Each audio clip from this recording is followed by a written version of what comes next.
All right. Welcome back to my channel.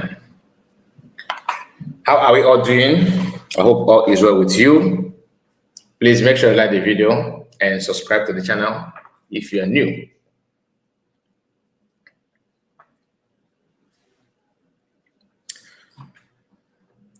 All right. Let me quickly share the program.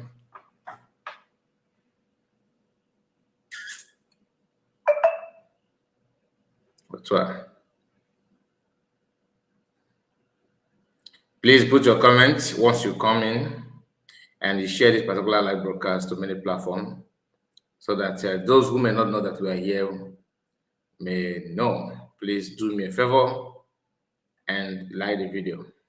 Okay? Like the video.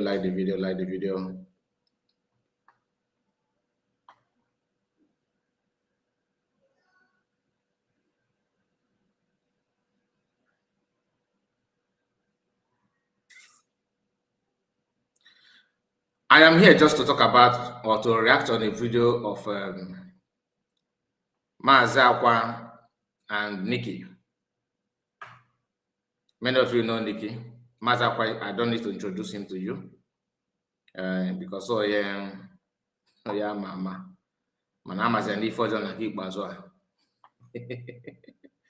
Amazon D4, please like the video, okay?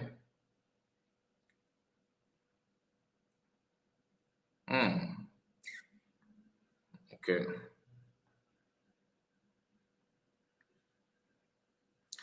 So they called Arnold, and Arnold, they interviewed him. There are some certain things they said there which I would like us to pay close attention to. This video, like I told you, is not going to be like, I'm not going to center it on one person, but we have to be frank to ourselves. We have to say it the way it is.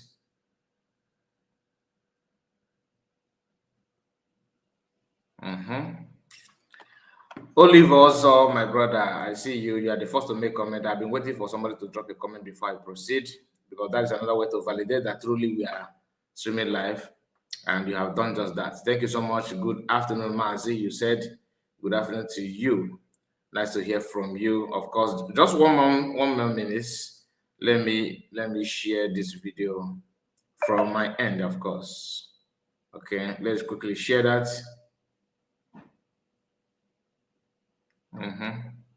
Okay.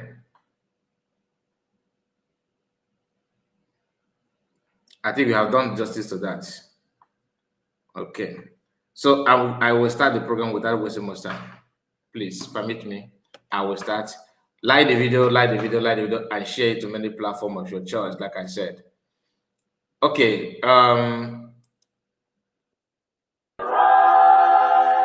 No. Just a moment.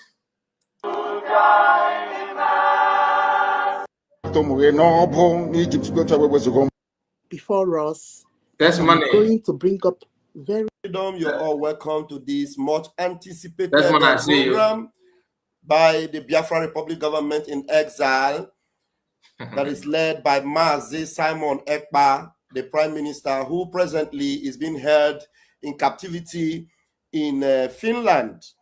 And then tonight we have our special guest whom my deputy will be introducing, as I will hand over to her, and she will introduce our special guest tonight in this very peculiar and very particular program. So please stay on and make sure as you're watching, if you have a question to ask, anything.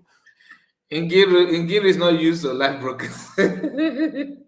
Madam Nkinki, you are not used to live broadcast. It's not me looking on there. The good for name on the night. I'm going to see you. I'm going to be welcome. Look at even this woman. Hey, anyway, let's continue.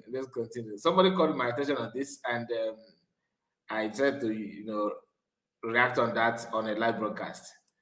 To contribute, be on the comment section, but it is time to bring you in to have a one-on-one with our guests. We will do that and put the link. All right, I'll hand over to my deputy right now to bring in the guest. They will. All right.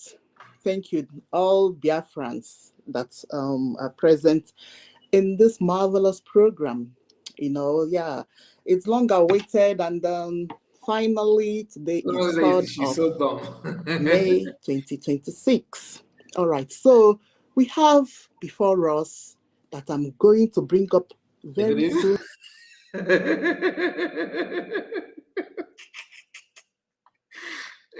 So it's not easy to face camera. Many people don't know.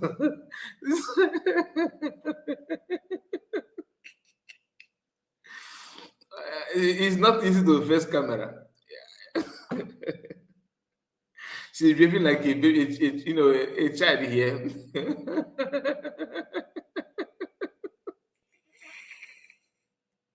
Which one go? Which I am God? Of can please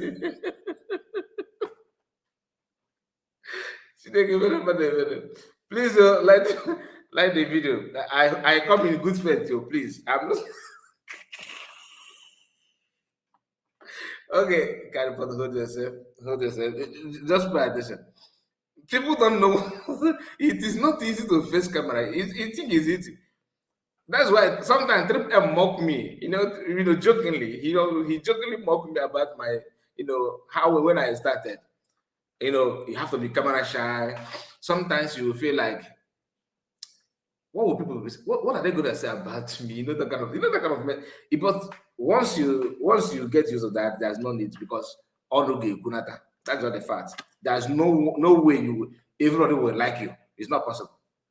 There's no way. In fact, if everyone like you, suspect yourself. You must have people that we feel like, this guy, you are not, I don't like you. You know what I mean? Mm-hmm. It is normal. Don't expect everybody to like you. Pay close attention. Mr. Mike Arnold in the house. And you know how we got to know about Mike Arnold? Mike Arnold is a man that is as passionate to assist humanity, just as us, especially me. We also call him the earth shaker, the nightmare of terrorism, the nightmare of Fulani terrorism, the nightmare of Sokoto Fulani Caliphate. So we bring up Mr. Mike Arnold to this program. Welcome, Mr. Arnold. I came with you. I come with you. Yes, so you did, my sister. Go ahead, sir.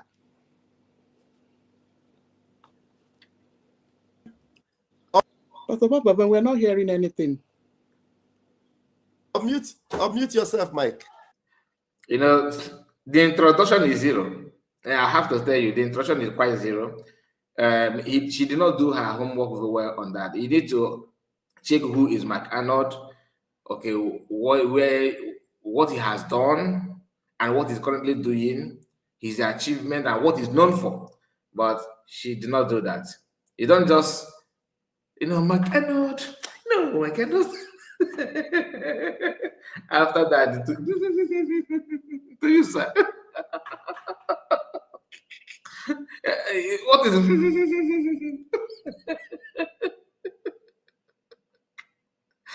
Hi, Inky. Anyway, let's continue. I'm sorry about that. The Nigerian government's been trying to mute me for a long time, and here I mute myself. It's an honor to be here with you. Thank you so much. Thank you, sir. All right.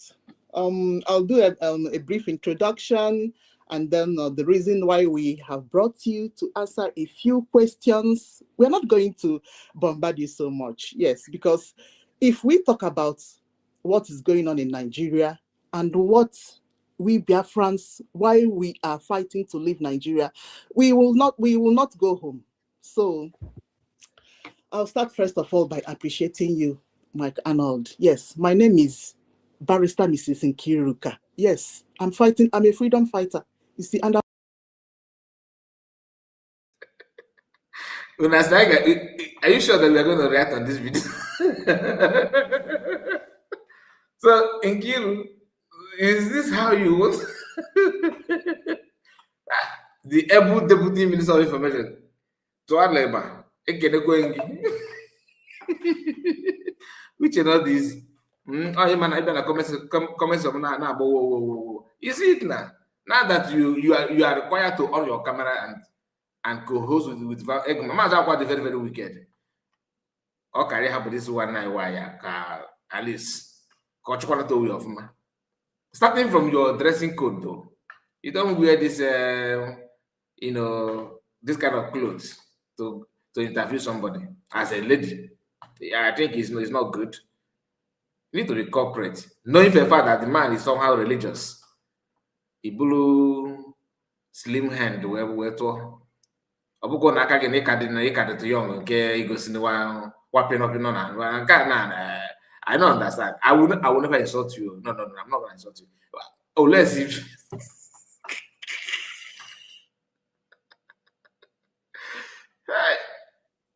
Please, like I said, I come in peace. Let's go. Let's go to the. I'm as passionate as you are. Yes, sir.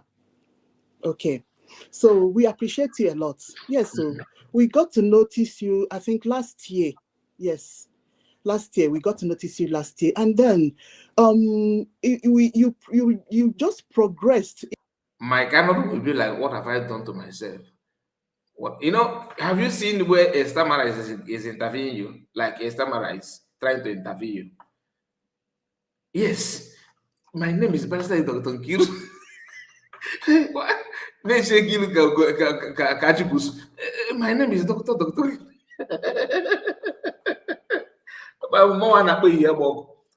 My name is Dr. Barrister. Okucho say yes. Then I say, if through you're a barrister, why are you recording it like yes? Like you don't need to register the assurance. My name is Pastor Dr. Nkiru.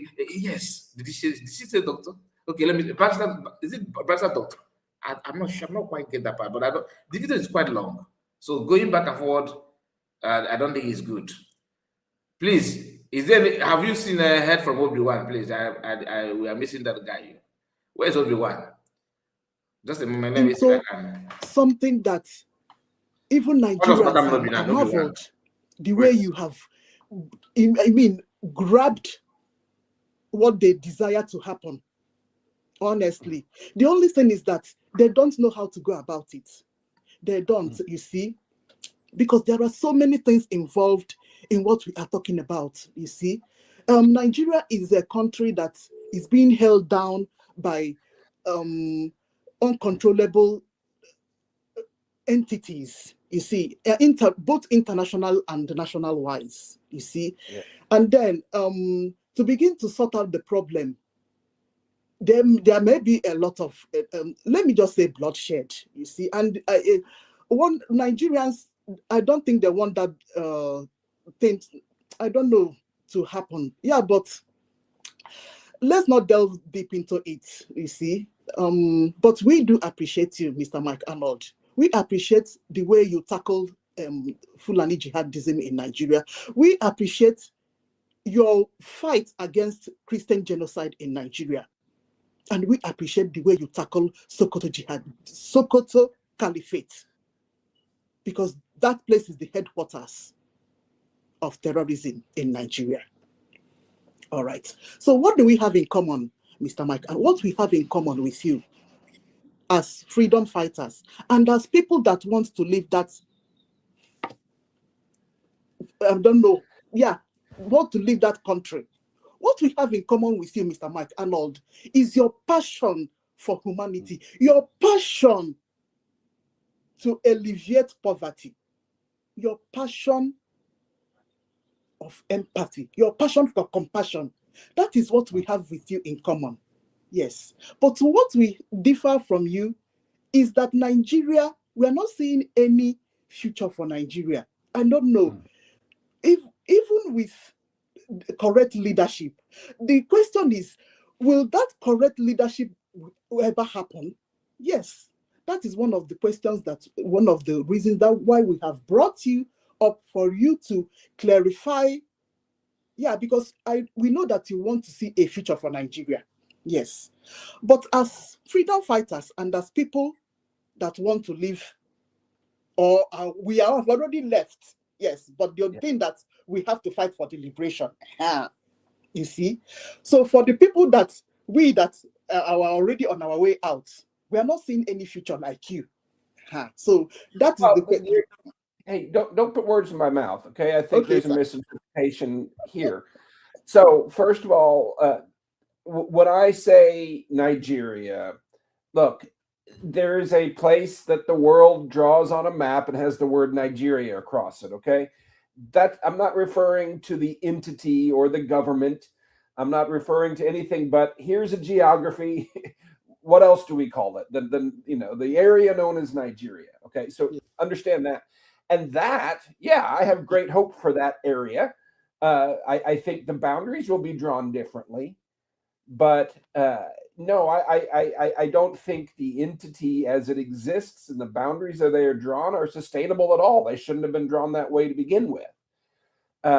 So when I advocate, so let me tell you where I think this movement is and where it needs to go. And Mazi Kanu did a fantastic job, and a lot of people have, for many years, building a global organization and a movement.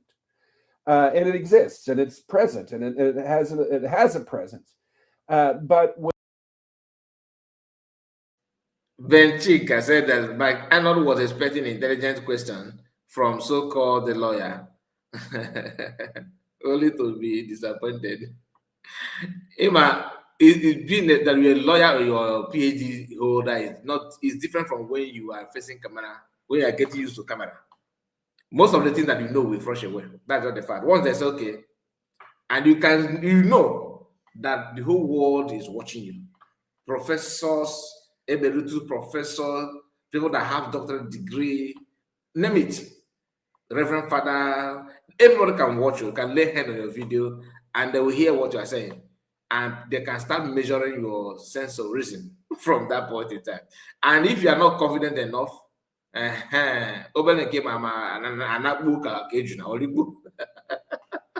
is not easy. Some people are actually gifted, to talk from child. They can talk and all that. But if you are struggling if you are not gifted, it may take you time. You will struggle, and then you start learning how to be yourself, even while camera everything is on you. It's not easy. So I think listen, that you are posting something or commenting or hosting Twitter space while your camera is off. It's not when it is on. No. If it is on, you mobile heater gonna make an back. Most especially if you are seeing yourself. But if you are used to that, there's no problem. Both intelligent question. Look at her body language. You can say that's on nowhere now. Let me enough people. Organ turn 24/7. Look at just in our face. All this here on just to gather morale. Okay, can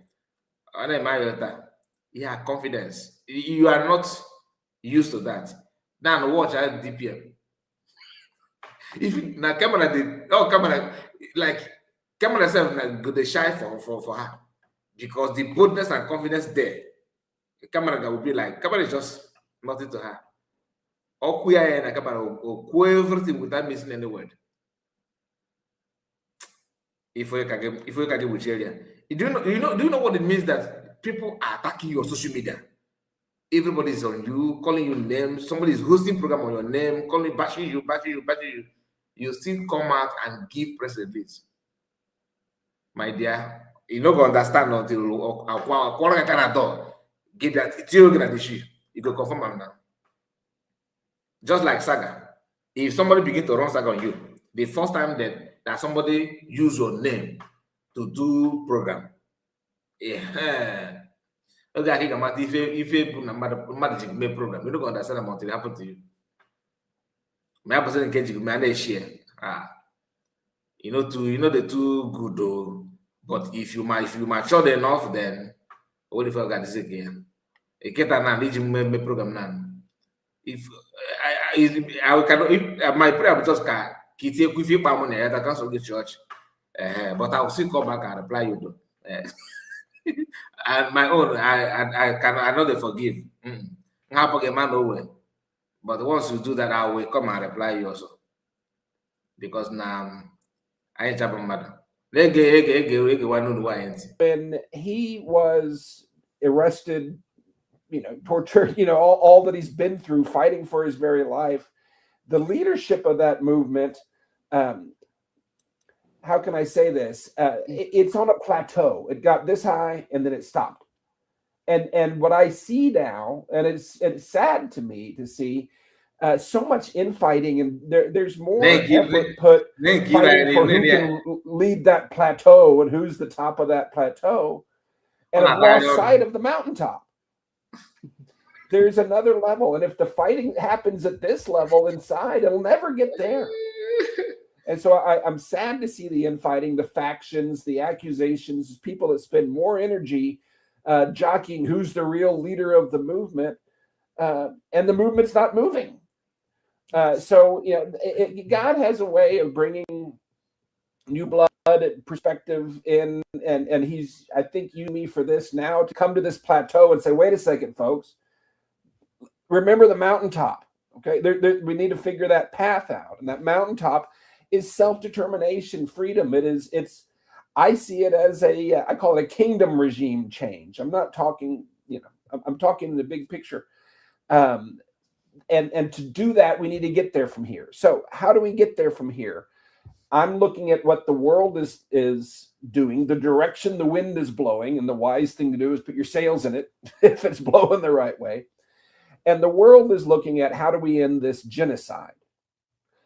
That's the energy right now, and I believe that needs to be harnessed. And I think if you try to shortcut that, it's going to hurt the whole thing. So I've been from the beginning saying, hey, this great movement here,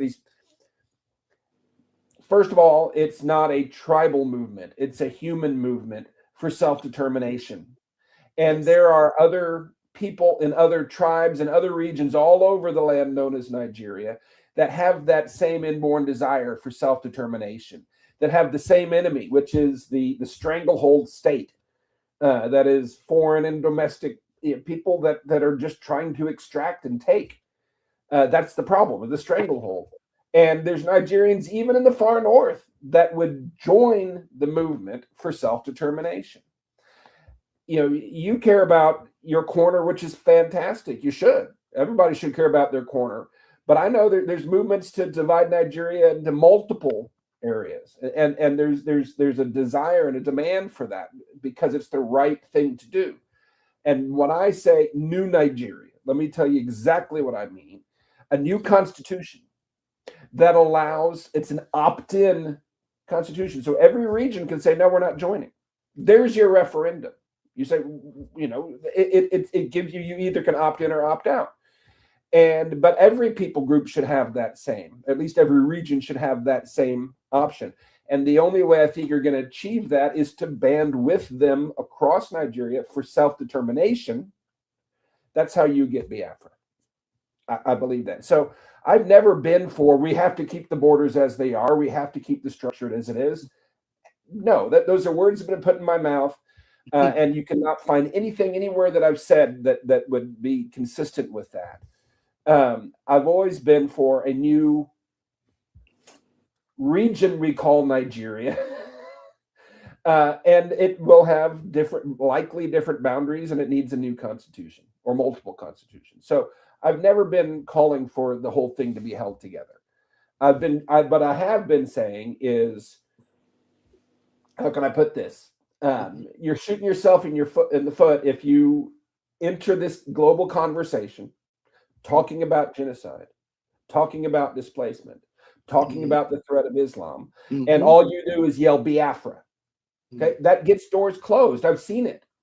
Okay, yell human rights, yell self-determination. That's good. Most Americans can't find Nigeria on a map.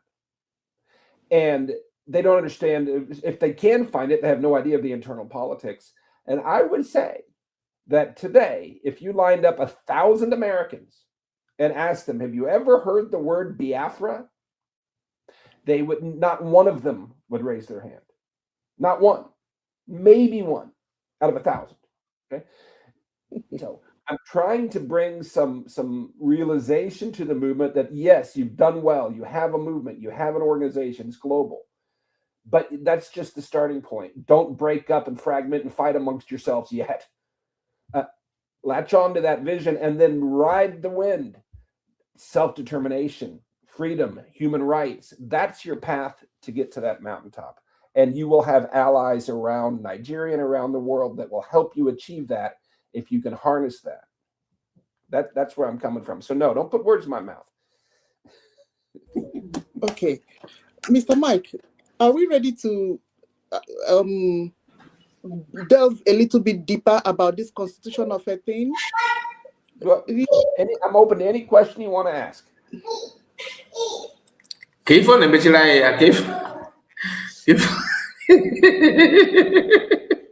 You know, Mike Arnold said something very, very good here.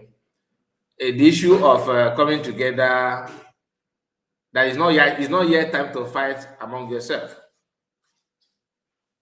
And I was waiting for Mazi to tell him how the fight started, especially the recent one after declaring Biafra, not the one of the US decided to fight PM Sabotage, creating awareness and sponsoring people. Because you know, the moment you talk about internal fight, internal misunderstanding, and all that, people often channel the blame on PM. Oh, he decided to move or he go his way. Listen, what PM did is not about introducing pattern and structure. PM ended corruption and evil gangs. Although they refused to vanish, they are still struggling to regain strength. But let's not just pretend that we don't know what PM did. If not for PM, the idea of contributing money to zonal coordinators is issue. People that are dragging power are willing to even take people's life to make a coordinator of their zone and all that, because there are some things, there's some cash, there's some benefit to us that can come from that. That is what PM ended, and they're not happy with that. I was expecting Mazi to, okay, thank you, at least to brief Mike Arnold on what happened. Oh, Mike Arnold, thank you so much for your comment. We really appreciate your view, but I have to tell you, we went to Finland to redeclare Biafra. In case if I've forgotten, Ojukwu declared it in 60s. Today, in our generation, we decided to redeclare it again to have a standing point to move and get our recognition and achieve something. That pattern, motivated convention, you can go and check it out and see that's the pattern that we follow. But after declaring it, I tried to mingle with other people and try to fall back. Did he say anything? He's busy here trying to pretend that he's quite busy. He's engaging other things. That's it. That comment of Mike Arnold did not dwell more on that. Why? I dare them to talk about it because it's going to drag Mazi Akwa and Imam Madabo. You must drag them to that. Once you decide to have that conversation, believe you me, you are going to stain some people. But that is what it is. It's not about propaganda. It's about being truthful to yourself and say it the way it's supposed to be. Here, Nkiru again. Yes. So what? Okay. You know, people that are disturbing Nigeria will not allow that change of constitution to happen. And that is one of the problems that the Nigerians are having, for them to have a free and fair election. So that is their number one problem. See? Yep. And I also know that you believe that there's no freedom that is free. You need to grab your own freedom. You see. All right. So we agree with that. We and you are good. Then I would also like to talk a little bit about our government. Yes. Well, as you can see, our leader Mazi Nnamdi Kanu. I see you. And then we have you. In 2021, our Prime Minister Simon Ekpa, our Prime Minister actually joined this struggle, I think, around 2019. Yes, and then he was broadcasting, and then our leader told us to follow Simon, to listen to him, that he has a new dimension that he is going to use to help us to get what we want. Yes. And that new dimension, I believe that you are familiar with it. Yes. That new dimension is getting, since there is no constitution or self-referendum option in the Nigerian constitution. But there are some of these under international law, there is something that we call the Montevideo Convention rights. I don't know if you know about it, Mr. Mike. And that is the self-determination under international law. That is what this struggle has been following since 2020, late 2022. Simon Ekpa from the government. The government is Biafra Republic government in exile. That are quarreling now. Since he was taken in 2024. Everybody's quarreling. You see? Good. So I think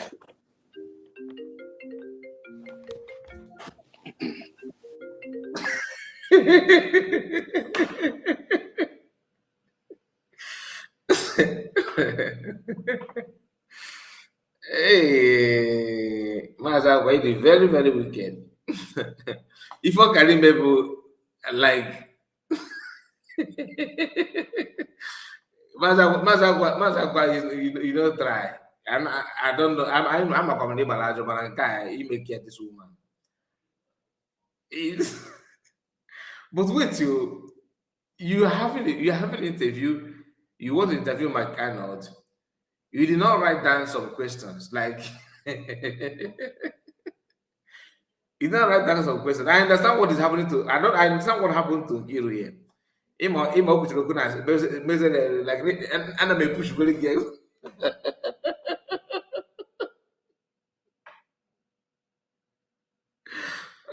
Push my kind of was like, okay, let me. Am I supposed to talk? What is going on here? Everywhere was so quiet. I don't blame her. Can I come in very quickly? Now you know that you can come in.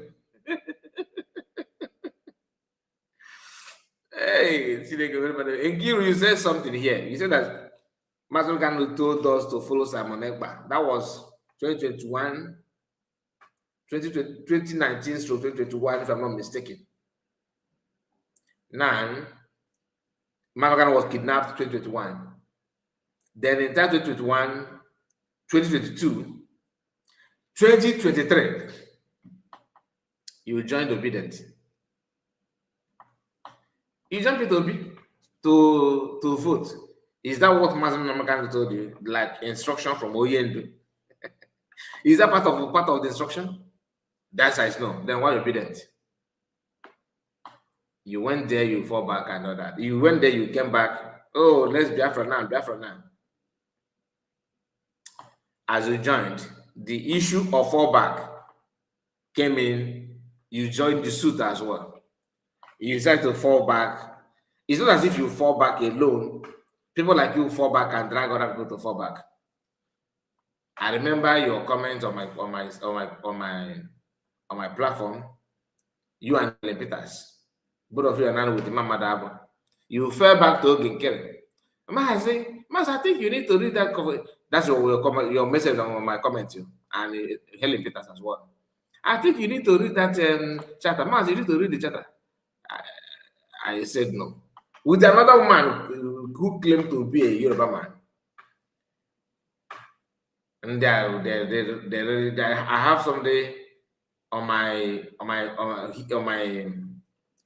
she's one of people that holds banner with this our brother Armstrong. Armstrong and Triple M.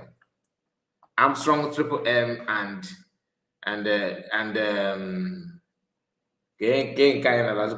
Mazi are also two aside now. These are the people that we used to be on my platform then.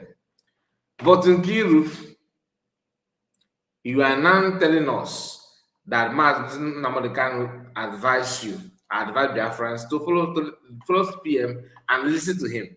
Then why did you quit to join Obedient? You see the reason why, because most of you that fell back, you fall back because you have been falling back in the past. You have this attitude of, okay, let's just join, let's just do this now, even if it's going to be a temporary thing. And it's not good at all. At all. Anyway, like I said, I'm not here to mock you, but you are funny though. Right. Mike, okay. Yeah, that's the foundation my deputy have laid, and I don't know if you're aware of that. And it's good if we can say a few things about that, but that is not the main thing that I want us to talk about. And I love the fact that you talked about the importance of this awareness, so that people will understand the importance of self-determination, because it's not everybody that is now aware of this Biafra. And that's where our relationship with you is knit together. And that's why it is going to be very important for Biafrans to understand your point of view, which I understand very well, which I know Mazi Nnamdi understands very well. And he gave you that appraisal by telling you that if there are more people like you, we wouldn't have been where we are today.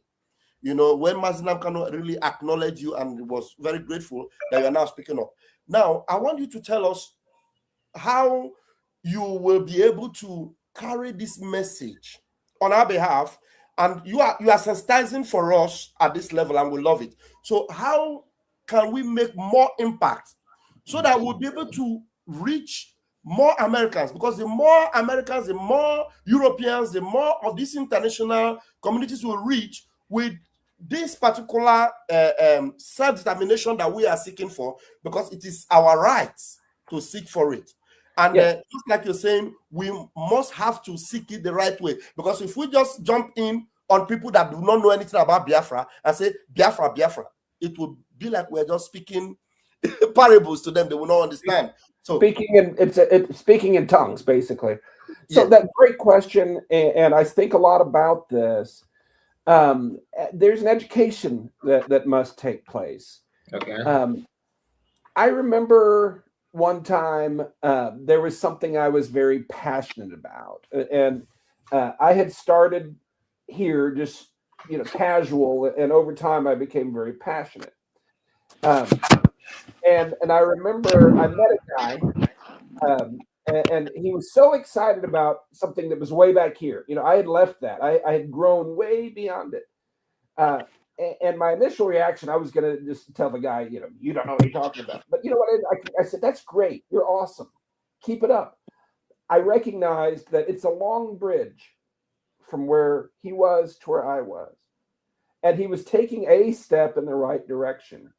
And it would have been wrong for me to diminish that and encourage them. I just, trust it to God. Let them cross that bridge.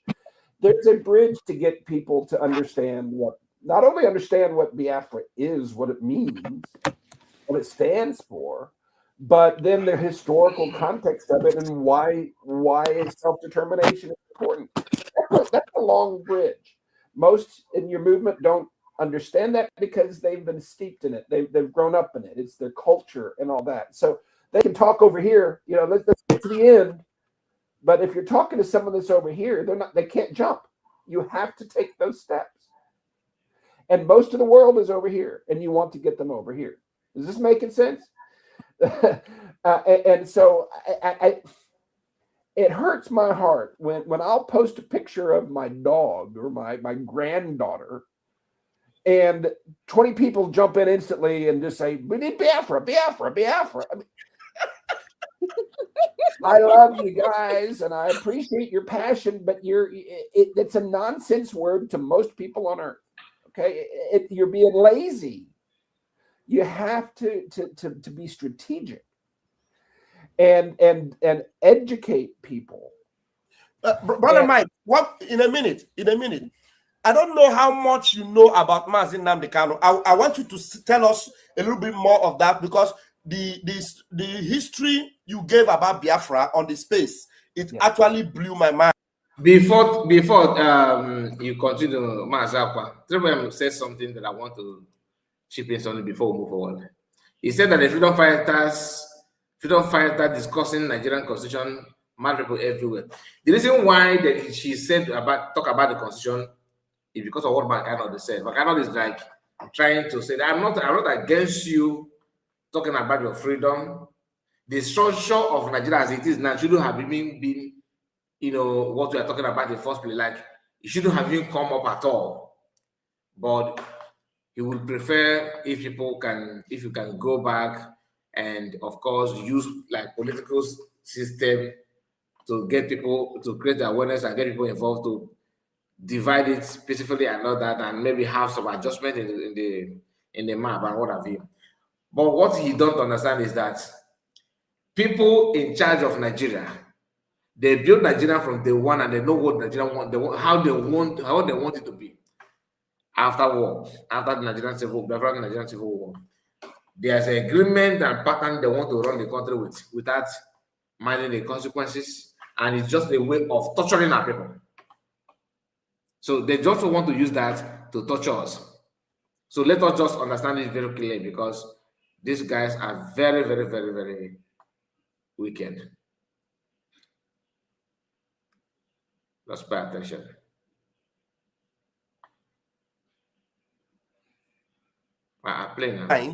Where you talked about the history, you even spoke about Aburi Accord. That actually kept me dumbfounded. I said, you know about all this. So now, I don't know what you know about Mazi Nnamdi Kanu. I don't know if you are aware that Mazi Nnamdi Kanu have been on this subject officially since 2012. I personally started following him 2015 till date. Okay. So since 2012, Mazi Nnamdi Kanu. Hold on. And what have you achieved from that? You have never learned anything. If you follow Mazi Nnamdi 2015, do you know that 2015 is when Imam Mezu and but Imam Mezu, what is the other name apart from Uche Okafor, which is what's the name of those guys? Imam Mezu is the one that I managed to remember now. There are some other people that are no longer here, like Clifford Iluaya and Clifford Iluaya. And who again? These are men that was not like Chike Dozem that time. China's a word, no. The name surfaced after Mazi Nnamdi Kanu's Iruaya, yes, of course, for chiefs. Clifford Iruaya and Imam Mezu. If you follow Mazi Kanu through that process, and now you are still struggling to know what to do and what Mazi Kanu wants. Imagine Mazi Kanu telling you to fall back. Nah. Anyway, I am happy. Omyo, thank you, Vance. That's another name. Omyo them. That is a class of people then. But even at that too, they still wanted to hijack the movement in Mazi Kanu's absentia. Why? Why must it be so? Typical Igbo people. Let's continue. Please just bear with us. Radio Biafra.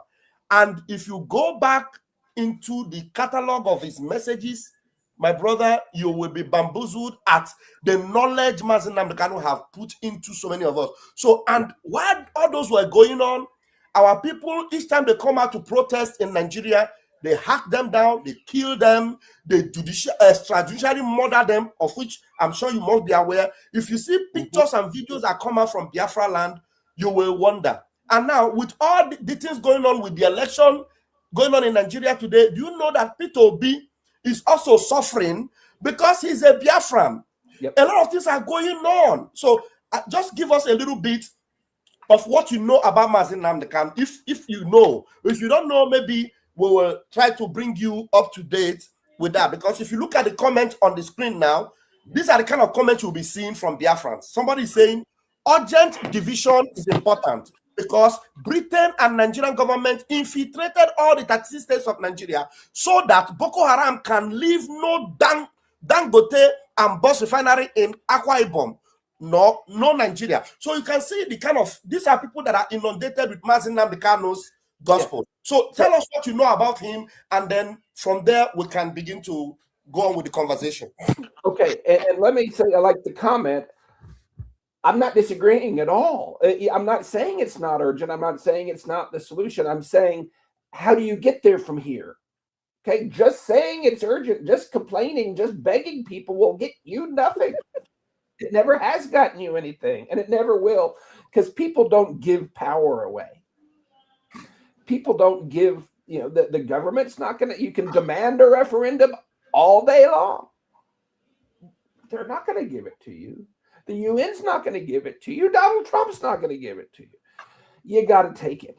Now, you have to, if you look at how Donald Trump operates, and I'm not calling for an armed insurrection. I love that part where you say we have to take it. So please expatiate on how we are going to take it. If you look at how Donald Trump operates, he doesn't create movements. He backs them. He doesn't pick leaders. He backs them. And right now, there's not. Look at what he's doing in Iran. Everything, the protesters, you have to not, you know, he sees that. He hears that. He sees them on the streets. And he sees them getting shot. I hate to say it, but he has gotten in, and look what he's done because of the protesters. If there wasn't the protesters in Iran, there wouldn't be Trump in Iran. I believe that. Now, do you know, very good, you see more than 50,000 protesters were gunned down in Iran. I know. Brother Mike, do you know how many Biafrans have been gunned down from protesting? Do you know because of protesting, and we losing our lives, we decided to go another route? I don't know if you are aware of what they call sit at home. Have you heard about sit at home? Oh yeah, no, I'm not saying it's not being done, but the attention's not. It's not getting the attention, and it doesn't have the, and the world doesn't know. Okay, so let me back up a little bit because I'm working on an article that I'll be releasing in the next week or so, and looking for very top publisher for this one. Because it's an eye-opener and a paradigm shift. And I think this, let me unpack it for you, because I think this is how you get the world's attention. Okay, talk here. What I start with is this. What would history be like if the Nazis had won in World War II? If America hadn't intervened, what would history say about the Holocaust? It would, if anybody talked about it, they'd call you a conspiracy theorist. They would call you that you're a terrorist. Even, you know, they would say all kinds of stuff about you and diminish you if the Nazis wrote the history books, right? You tracking with me? Well, you don't have to look far to see what it would look like, because that's what happened in Nigeria. The wrong people won in 1970. And they wrote the history books. And so the Holocaust has been written off as if it doesn't exist. That's the history of Biafra. That's what they're afraid of, is that knowledge. Because when you add up the Sokoto Caliphate's conquest from then from start to today, it is on par with the Jewish Holocaust in Germany. Exactly. And so there's a hidden Holocaust that's still going. You need to connect the Christians being slaughtered today with the Christians slaughtered in the 60s, with the Christian, you know, and the animists slaughtered in the 1800s. I mean, it's all one conquest. And when you put Biafran history in its proper place, it all clicks together. Right? So what we're fighting is to end the Holocaust. Exactly. And it really is on par with that. And when you get into the Igbo connection to Israel and Israelites, it even clicks together even more. So that narrative is super important that people understand the history of it. And when you can educate, it doesn't take long to educate people. I'm not saying you have to have a 7-year campaign to teach people. It can happen in a conversation. But I don't see anybody having that conversation. They just yell Biafra. But if the movement can stop its infighting, can stop resting on the plateau, and can focus on the mountaintop, I don't hear the education coming out of the average person's mouth. And I certainly don't hear the vision. And this is a true drawback to the movement. Okay, the Israelite. I don't intend to take word out of your mouth. If you can maintain your line of thought, I will bring this up very quickly. I want you to know that, thank God, you are aware of the Sokoto Caliphate and what they are capable of doing. More than you now. These people are so rich with the wealth of what they stole from the south, which is the Biafra land. The money is so much that now, do you know what they do? Now you are in fact, I don't need to explain so much. You are aware of what happened with Reno Mokri. Reno Mokri was a person you thought was a good guy, but eventually you find out that this is a man so gluttonous, a man that loved money more than his life, a man that was Mazi Akwa, it is very bad. So upon all the other people that you can use to this illustrate your statement is Reno Mokri, because him and Mike Arnold know that. But you tried. Nkiru needs to learn work from this one. Even though both of them have something in common, which is lying and always making wrong choice. Both of them have that kind of, I don't want to say it's in their DNA to make wrong choice. Nkiru from IPOB, IPOB Nigeria to obedient. Today, she's decided to fall back. Oh, to fall back from fall back now to fall deep, which is CRC and their gang now. And Mazi Akwa the same thing. Imagine, I thought that this guy just started. I thought he started following Mazi maybe 2020, let's say 2021 or 2020 thereabouts. But 2015, and you are still behaving like this. I don't know. There's no hope. There's no hope. No repentance in this one. You are gone and you are gone. David, I see you as a Wesley. I greet you. Margaret, thank you for joining me. You're welcome. But already, not only him, that is what Nigerian government does. Now with Biafra, do you know what they have done with Biafra? They come in when they see those that are going to make impact. They go in and try to buy people to sit around them, to compromise them. They have so much money. This is what Mazi Nnamdi Kanu already knew. Mazi Nnamdi Kanu have been approached with millions and millions of offers. He rejected it. Simon Ekpa was approached and they told him they will make him richer than Dangote. He rejected it. Now, they work with Finland to make sure they keep him out of the way. They work against Mazi Nnamdi Kanu and lock him up. You see what happened in Sokoto? And now they make sure that those people they paid within the movement, these are Biafrans. They give them a lot of money. So now they begin to cause trouble within us. There are some of us that have resolved never to be bought. Just like the man, I don't want to start mentioning name, a man that you know very well. He started, when I have issues, he would support me.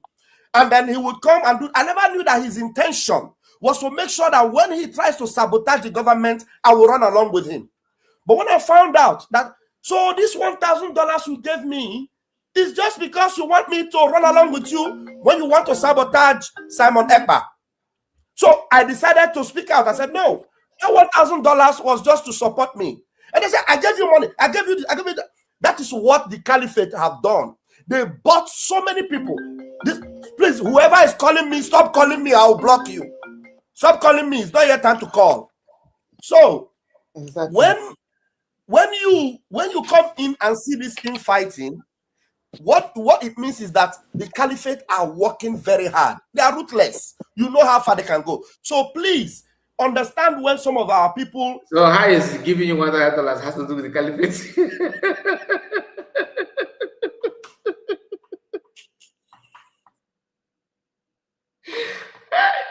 So how is $100 giving you $100 to according to you to assist you on your project, or your is it assist you on your research?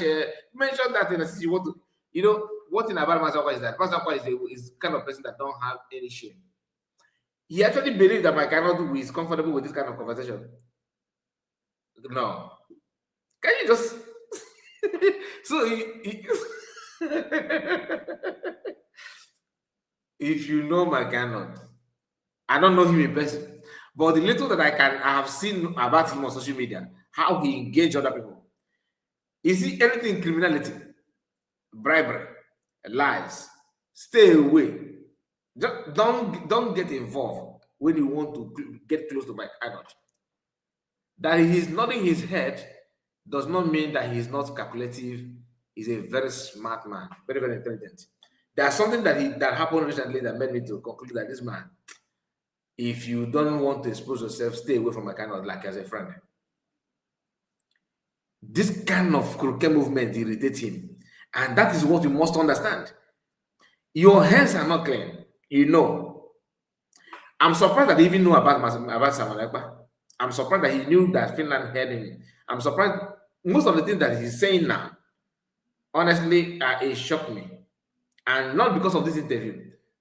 His recent post and his understanding about what is going on. Asahayo rushed to Ogenkere, rushed to Makanot, which is Asahayo is Ogenkere, and just want to have a handshake with Mike Arnold. And of course, captured, have the picture. And Ogenkere's group members are celebrating. Oh, can you see? Is Ngozi? Where is Ngozi? Ngozi is not in DC. We have Ogenkere is in DC, and he has been handshaking with everybody that comes on his, comes to him, or anybody that he managed to have in contact with, anything at all, as long as in Washington DC. Ogenkere have handshake with all of them. Okay, so why are you people not having handshake also? I don't go handshake, but on Twitter, just no, because I want to share something with you. Let me show you because this is what these people don't know.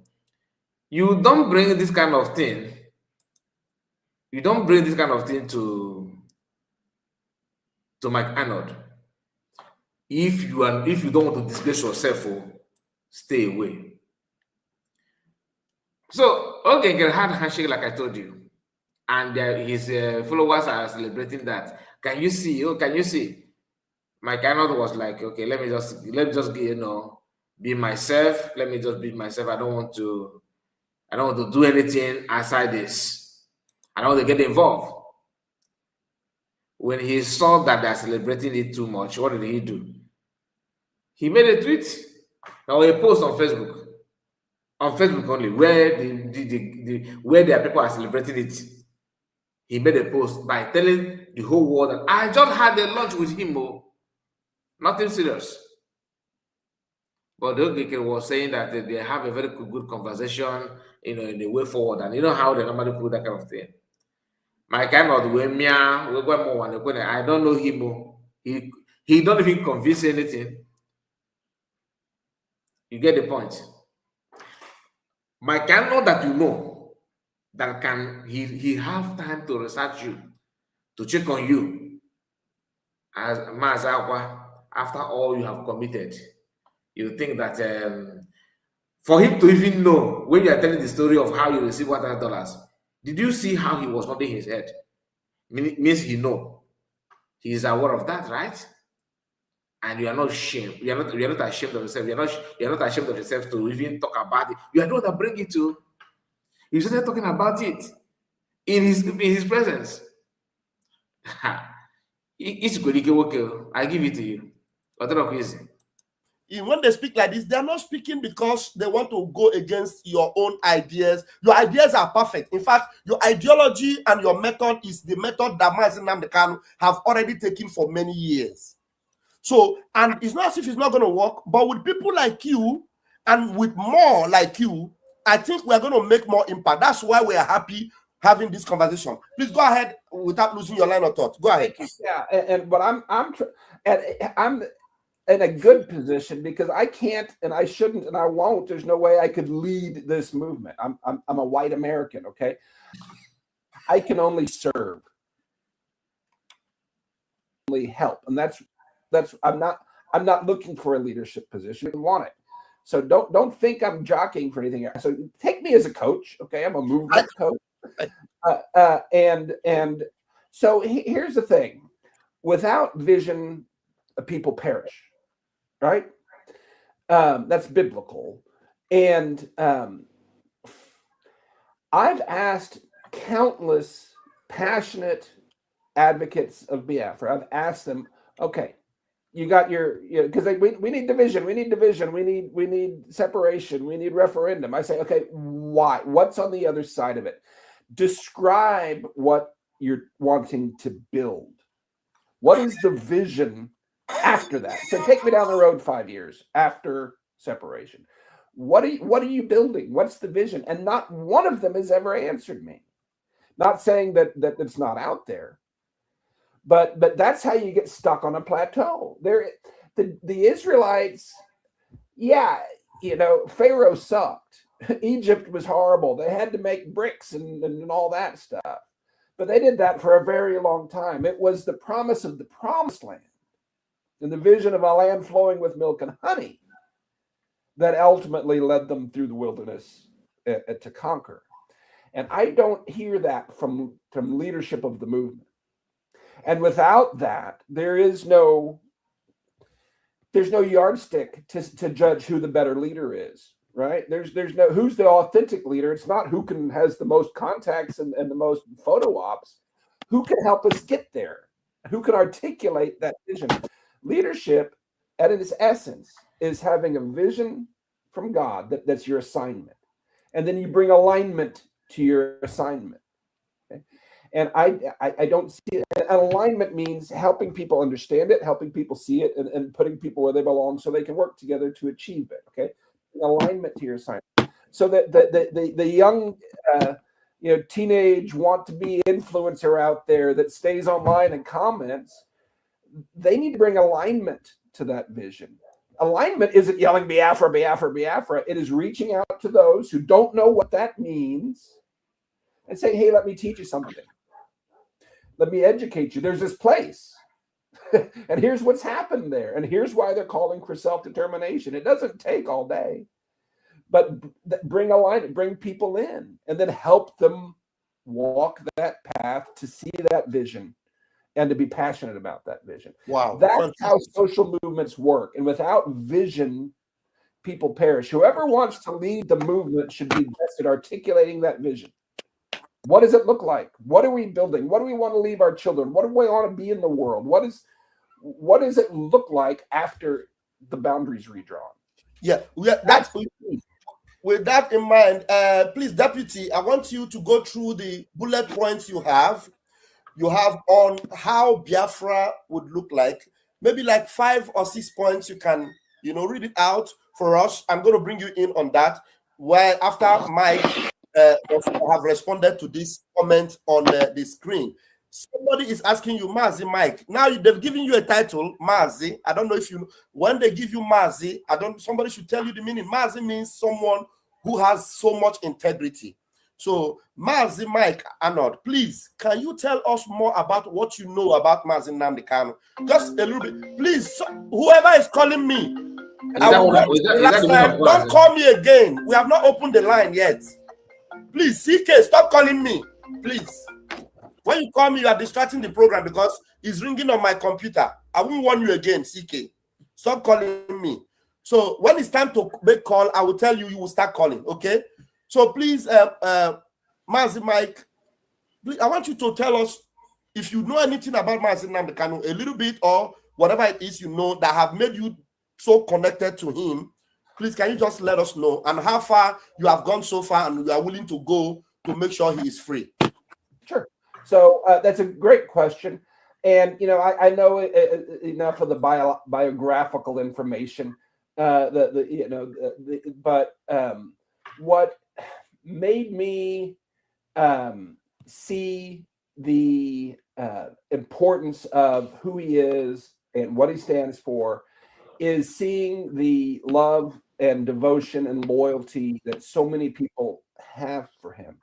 I've become friends with a group here, great guys, Avid. I don't know if you're familiar with AVID. Good people. And I was I know them, fantastic people. Yeah, I know them. They're working with Mazi Nnamdi Kanu. Yeah, I was on a Zoom call with them, and this was some time back. One of the leaders said, "I want you to understand something." He said, "None of us here on this call and around the world, we can't sleep at night knowing that Mazi Nnamdi Kanu is in Sokoto prison. We wake up in the morning and he's on our thoughts. When we pray, he's the first that we pray for." That's real. These are people of integrity, people of faith, people of success that know him personally and intimately, and that kind of love and loyalty to me speaks volumes more than anything else. I know that, and look, there's some. I don't agree with everything he ever said, and I don't know everything he ever said. And I understand being in passion and being caught up in the moment. There's some things he said that I have trouble defending. But I understand it. I relate to it, and I wasn't there, so I'm not going to judge that. But again, I'm just letting you know. And here's the other thing. I know how hard it is that I've worked to study and to gain the insight that I've gained.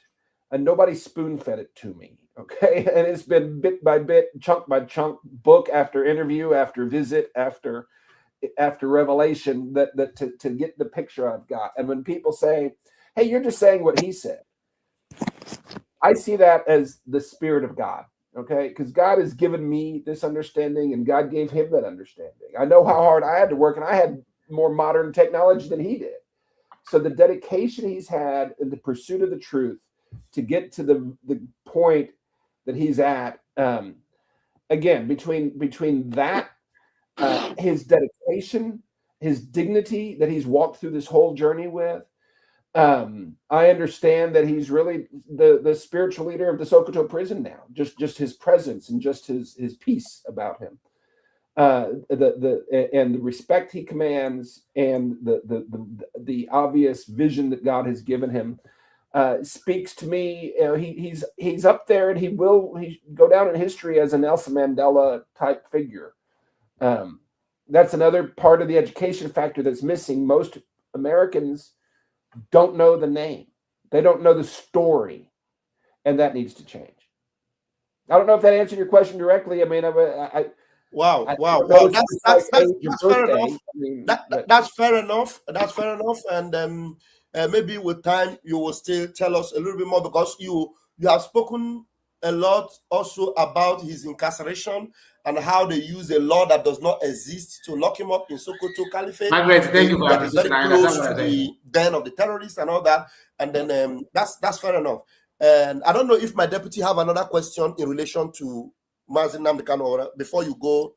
Before you move there, I want to, because last time after they had the handshake, okay, Nkiru started bragging that he opened radio station and all that, right? In case if you don't know, that there's not what they call the VOP now, VOP TV or VOP radio.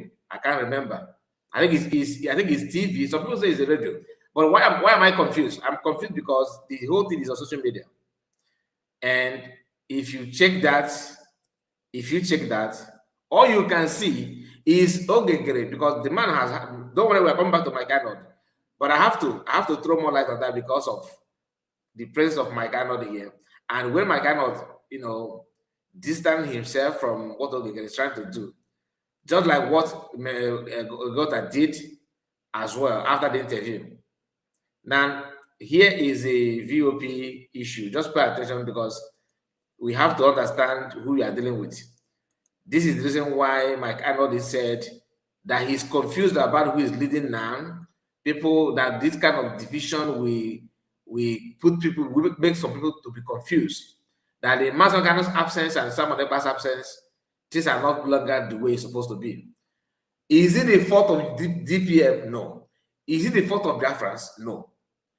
Can we go back to the root cause of the problem?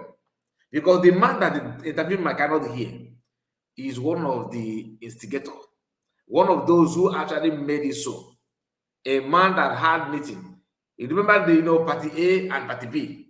When in Finland, you are having another program, another group that we is it party A or party B? That's what he used there. Is it party? He said, please, someone should remind me. Did he say party A or party B? Or what is that word that he used?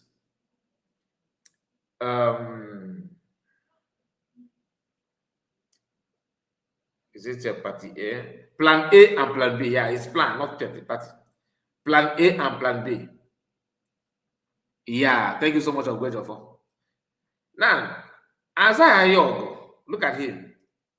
You see, due to the series of pictures this guy have managed to gather in Washington, D.C., he felt that the best thing to do now is to build a radio station or TV. I don't know if it's radio station or social media account, okay? Because if you go there, all they are doing is a good enough and handshake that I have ever had. Everything he combined that. Look at it. You are watching live.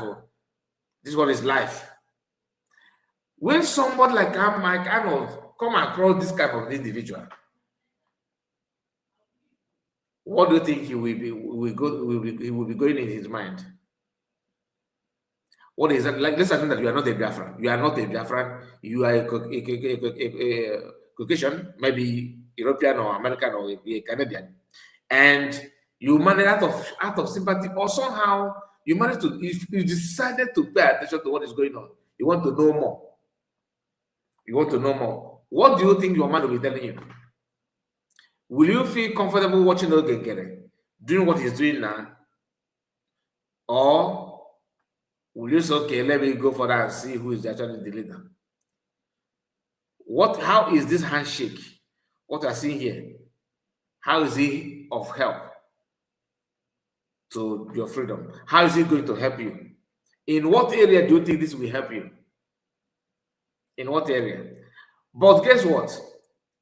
Mike Arnold decided to calm down, to do research on his own, to figure out who is who.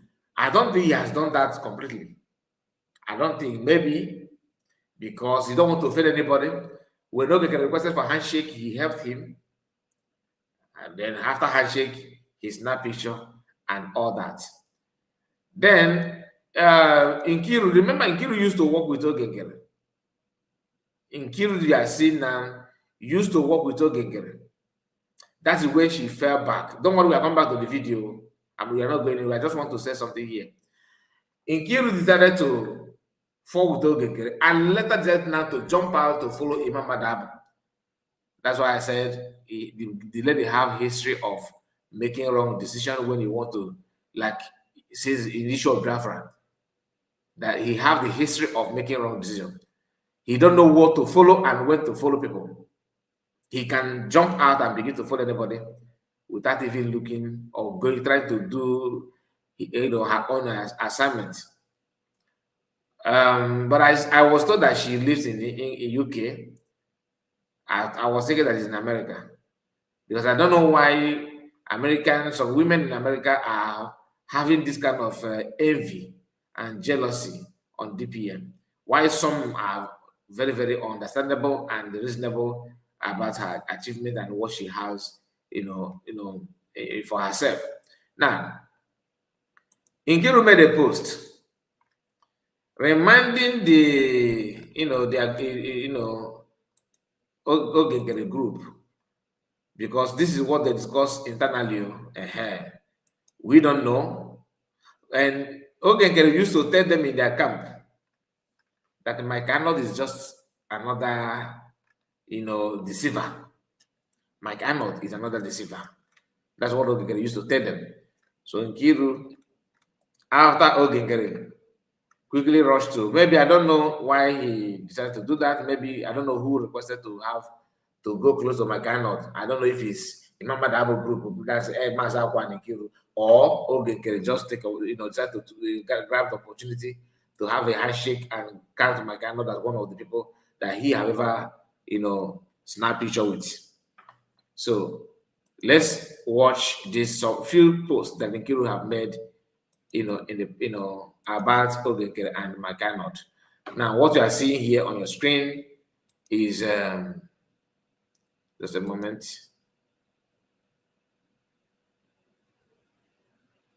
Okay, let me remove this so it will be more clearer. Now, the first post here says, she said, Mumu followers in a fake government.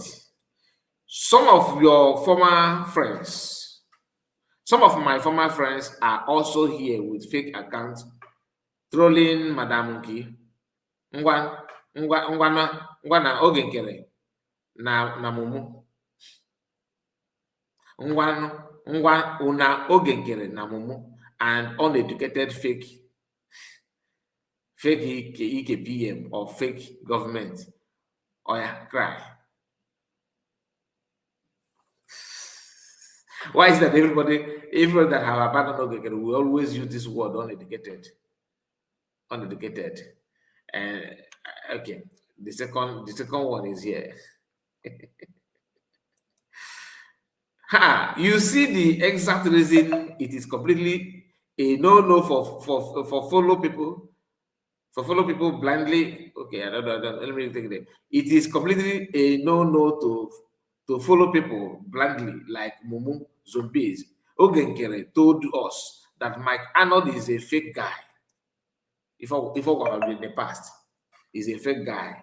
Okay, only interested in ID camp. That he's using ID camp in Nigeria to catch crews. He's only interested in IDP camp money. In order, never can focus. So what has changed? Nkiru is now asking after seeing his picture, after seeing Ogengere bragging that I have met him. What has changed? Is he the same guy that you told us that his interest is in IDP camp money? Imagine if Mike Arnold is aware of this. If Nkiru made a mistake, he should copy this. If I'm on S, like if I paid my S, paid on my S account, I would have copied this Nkiru message and tag Nkiru, I want Mike Arnold to see this. Because if Mike Arnold get close, have to see this, Mike Arnold will not tell you who is Ogengere. He will not run Ogengere down the way it's supposed to be. Because he will cover you until you try to bring yourself out. He will not narrate you the way it's supposed to be. He said again, because last year, Mike Arnold was still preaching the same thing. You sneaked up on him at the canteen, okay, during a break time. That's the picture, okay. And he said at the congratulational hearing, both bought him a plate of he bought him a plate of steak. Familiarize yourself, even introduced yourself as a Mumu Prime Minister, and later took picture as usual. Okay, but we used to say this now. So now you cannot agree with us. Make una no they follow some of these fake people like Ogengere, like Mumu. You don't have the ability to make good decision for yourself. Or I wasn't okay. After you have donated a lot of money to him. Okay. Okay now, Ogengere. Okay now, Ogengere have made friends with Mike Arnold Arnold, in order to get a picture to show his followers for continued Saturday donations. His followers have a his followers have automatic his followers have a automatically changed. That one, there's something wrong with the grammar. His followers have a automatically. I don't understand. Change their mindset. Okay, I think what you should say, his followers have automatically changed. There's no need in now. Have automatically changed their mind about Mike Arnold. Okay, even added great honor. Ikebo. Nkiru, I think you are good in like making posts like this than appearing on a live program. I'm just saying maybe you can start with you need to start from recording video, then you can then graduate to run a live stream program. Then again, this is the video of the picture video, the post of Oginkere, sharing his picture with Mike Arnold. He said, I had the great honor of meeting and having a substantive discussion with the Honorable Mike Arnold. We had a productive conversation on areas of mutual interest. On behalf of the Biafran Republic government in exile, I want to thank Mike Arnold for his boldness. That is the problem, like I told you, what regard the whole thing. Now, the same Mike Arnold have known, at least he's now aware of who Obinkere is, right? Now, what makes you think that he's not aware of who Mazi is? The one that is granting, that is interviewing him. What makes you think that he's not aware of what Mazi is? If Elias could dig deep to find out who is Mazi, you know. That is why I am suspecting that Elias and Ogekere have known themselves before any other thing. Because it's still something like, it's a mystery to me that he was able to research on Chiamaka Jere and dig out something. There must be something there. There must be something attached to that. But it's okay. That one has come and gone. Let's go back to the video.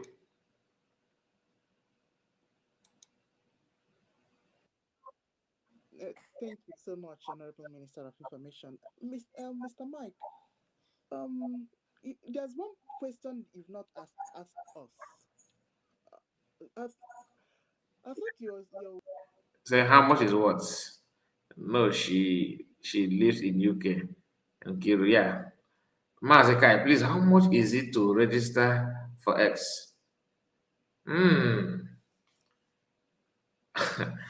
I don't know now. Maybe after the program I will check. I don't know now. But last time they requested for money. That's why I'm not on S, because I'm on S, but I don't post there.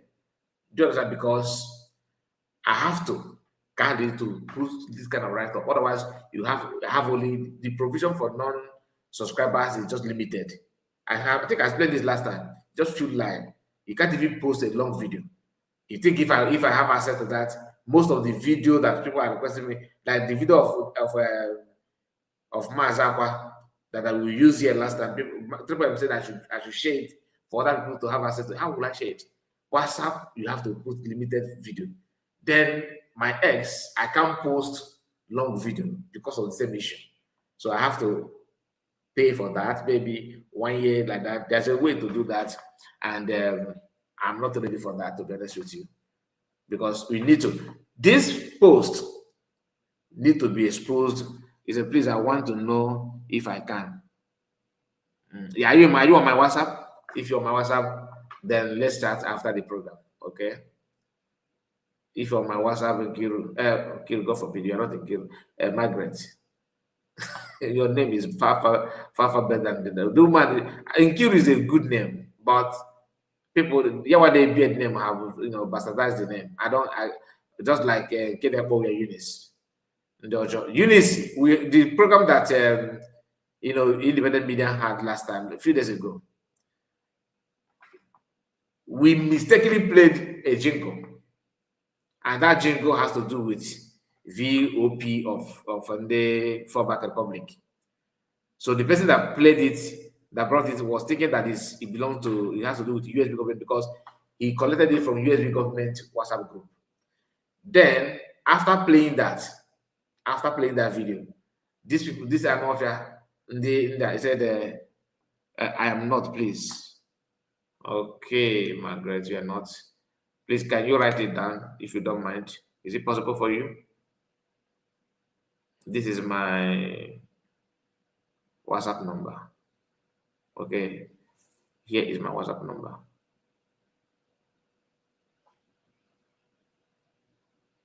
All right, so you can just take a screenshot, okay? Thank you. Now, these people, wait, did I miss anything here? Okay. All right, let's continue.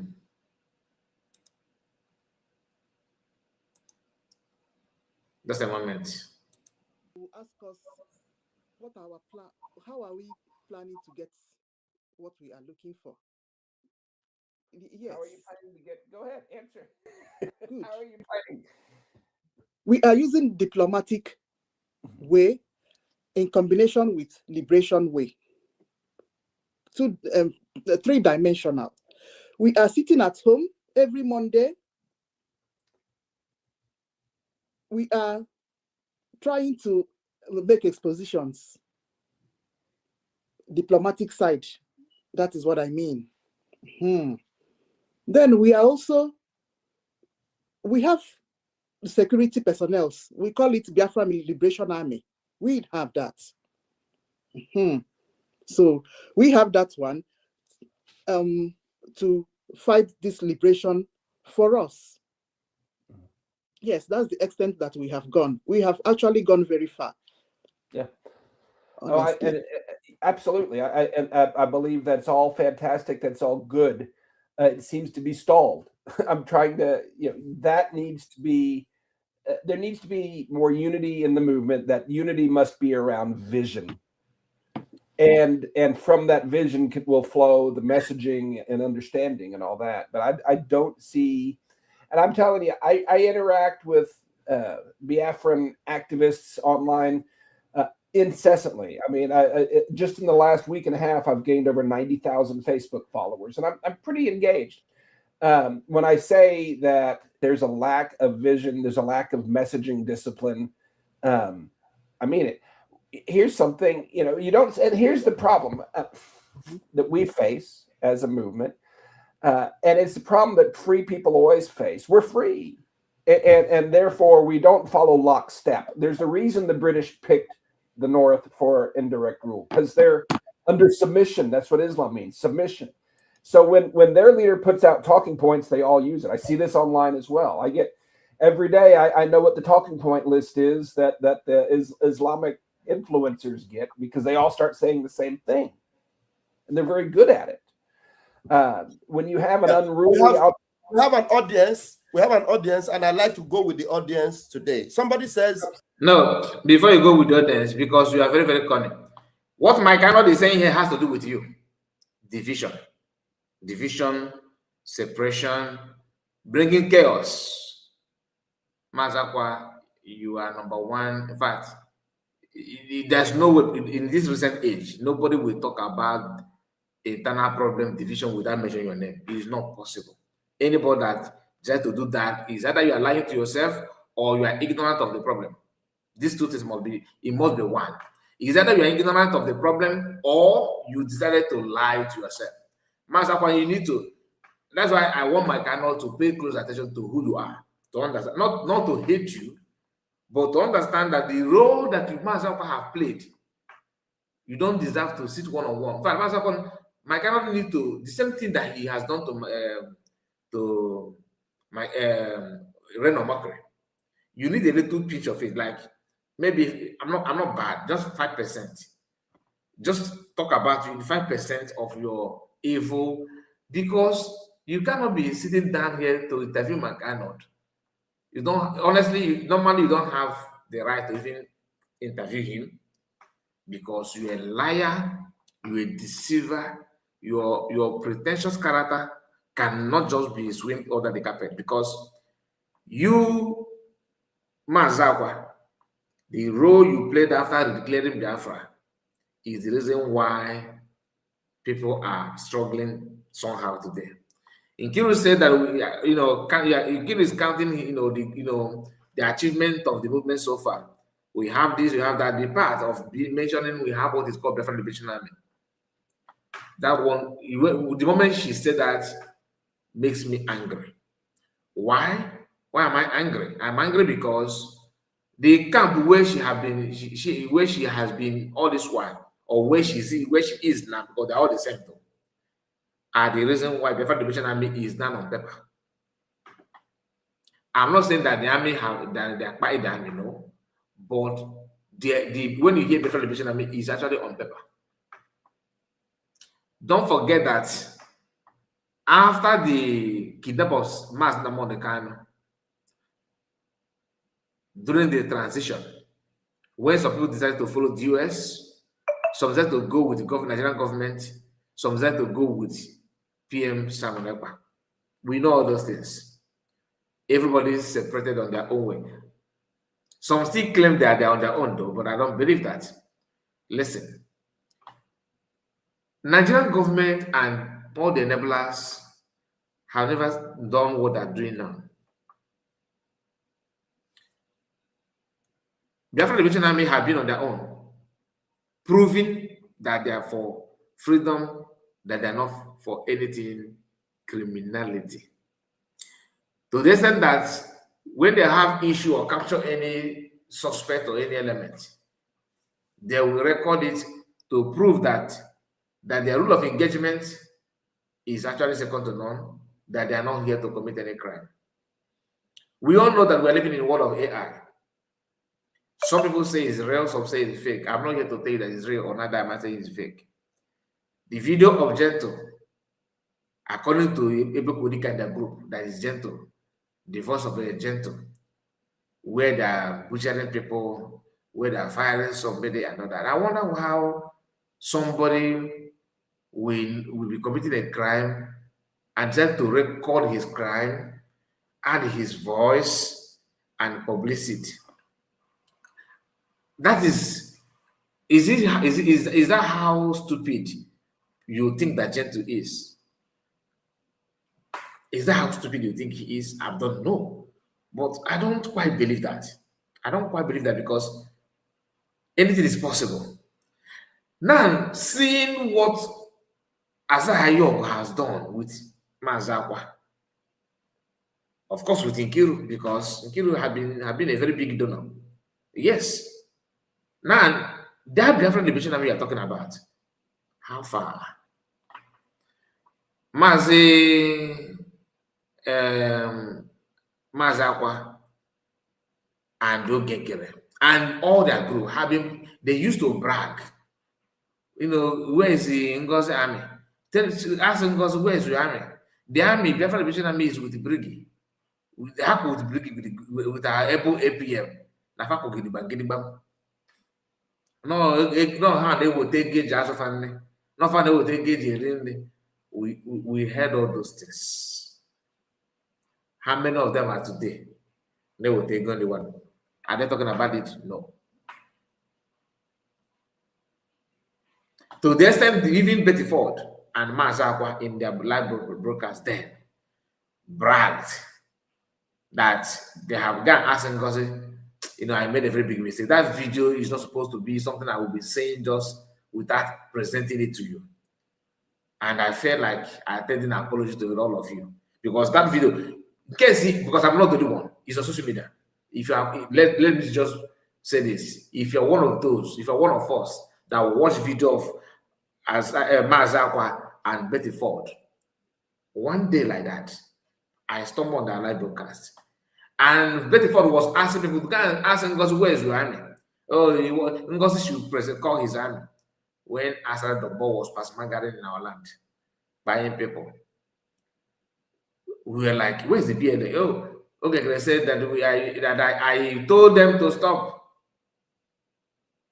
Because I got said because the guy bring the army to stop them. That we are in charge. That statement, this time I remember anything about Biafran Liberation Army, I always my mind always go to what Ogekere did. And my Arnold is here. Decide, putting his own feelings and what he think about everything, that it is wrong. This division, this separation is not, you don't need it now. White people, white man. When a white man is talking, you have to listen. Listen, it's not about education. This thing, this discipline is not about it. Don't tell me it's ignorant, they are not educated. No. You think all these white people, you think they're educated like that? When it comes to like academic, some of them don't even, but when they make a decision, you say a white man who is not even educated, who did not even have not even gone to any tertiary institution, when you ask the person, why don't you relocate so you can look for work, the person will be like, I'm okay in my country. You know, they are able to make a decision without allowing anybody to influence them. But on our own, yeah, you are half educated, yet you want to go or you want to come out and make a very deep argument with basic knowledge that you have, and by so doing, spreading half information, misinforming people, and thinking that you have done well. You do know a homie. I sat one-on-one with my Arnold, a homie, but the message you are dishing out is not helping anybody. How can you be proud of yourself after all you have done in place of Mike Arnold, and you still have the courage to discuss about separation and division and problem among Biafrans, whereas you are the one that fraud it? You cannot do this. You think that's not that is division, that is separation. That is what that caliphate you are talking about has planted, and you want to blame caliphate for receiving $1,000 from Ogekere. But you don't want to blame caliphate for what you have done that actually look like what caliphate could do. And you don't want to talk about it, but you want to talk about another one. It is totally wrong. There needs to be messaging discipline, and it needs to be around the vision, and that's how you crystallize those forces to the next step. Yeah. Somebody said, to be honest, I have not yet seen anything meaningful in this interview. I am sorry to say. The reason why we are doing this is because we are open to the air. So this person ask Brother Mike that question that will make this interview very meaningful. Or I'm going to put up the link. That's why Brother Mike is here. He wants us to have a meaningful freedom fighting movement, or to have a very reasonable and a sensible movement that will get to the whole world. It's not for you to stay on the comment section and say it's not meaningful. You are here. That thing that wants to make it meaningful, I'm going to put the link right now. Because of you, I'll put the link earlier on. And I'm sure Brother Mike is ready to get into a meaningful conversation with you. I don't know your name. You said the IMZG. So you're going to put in that meaningful question, and Brother Mike will be ready to answer it. Brother Mike, there's a question that one of our sisters asked here, Helen. She said, how do you think that a new Nigeria can be achieved under Islamic government? How do you think? No, there's no way it can. And let me tell you something. Here's the fact. In 1400 plus year history, Islam has never been stopped in any territory without a war. Never in 1400 years. I pray and I hope there's a way that can be achieved, but there's no way within the system that you're going to get the power to change that system. So there are options that. I don't know if you understand what my Arnold said here. That in the history of Islam, in any country where they step in, the way they want to conquer, like they have conquered Nigeria, that they will not stop the advancement unless you engage them back with the war. Not by reintegrating, not by pampering, not by mutual understanding, not by conference, or you can't do that. You, that's from the Igbo land, ask that na woke moro maka 7. Okay. na fa draw say ugboro ne kife ga-eme gị ịmara ife nke mbụ ike izizi na ife meghani ya at least no meghani ya 7 to 8 times he will learn something. The father said, okay, and you, number 6, ugboro ne kife ga-eme gị ịmara ife. I say nna no meghani ya 5 to 6 na ga-amakwa ife o. In case this 51, ugboro ne kife ga-eme gị ịmara ife. I said, I'm here 4 to 5. And I just looked at the last one. The last one said that now, Nia is sniffing melody also. When my life, I imagine comedy at all. No, if I had a film Mendoza, okay, I guess never Morocco. Or we block Ubrino. Because none of buying a full phenomenon near the water. If any men are Quarreling state as they are weak. You know, Igbo land is so blessed. Igbo land is so protected by divine providence. And by so doing, it's not going to penetrate us. We are actually covered. Yes, we are covered, but you have to also work towards that thing. It's not just fold hand. In the history of Islam, why am I kind of not working on? Now, since if the Kawa this and you work Bumba, then you can have another 5 billion. But what will behave have a baby? Kafaga will that's be when Nigeria get that. I know they get the way cosa. If na cosa na bog. Or by mutual understanding, or by voting a very good P2P, or by negotiation and pampering. It's either you bring it to I or you bid down for conquest. 2 things I involve. I was thinking 100 and something years, or I think I've forgotten how many years we mentioned in the history of humanity, or in history of mankind. No made to be. Even this in this Akwa na we ya kofaja gawa we father no. We join na pa na we conquer people. We go no case me aka faja we na church. Na odo be, no made to be. Na nke ifo kan na me kwa no by grace of God. Kwa nka ifo na by now if first supposed to go it take us a rock. Odo be kwa late you. It's not too late. Or with video that if you have time, we are going to play it here. Or video get today. Somebody sent it to me on my WhatsApp. I watched that video. I felt like all my love, no nebe, we see do amino. In our we say we na chame if na when born, na what if I ready to I'm not gonna lie you. I know the high feeling. The love when they born about to that, about to well, in fact, I'm suspecting him now. After that video that I watched. Because I have to go back before, but don't get no Goliath or do Chokomaya. But if you don't watch it, which I will play that video here. If I know with those I begin to feel so I felt betrayed and cheated somehow. And I'm gonna share the video for us here. At the end of this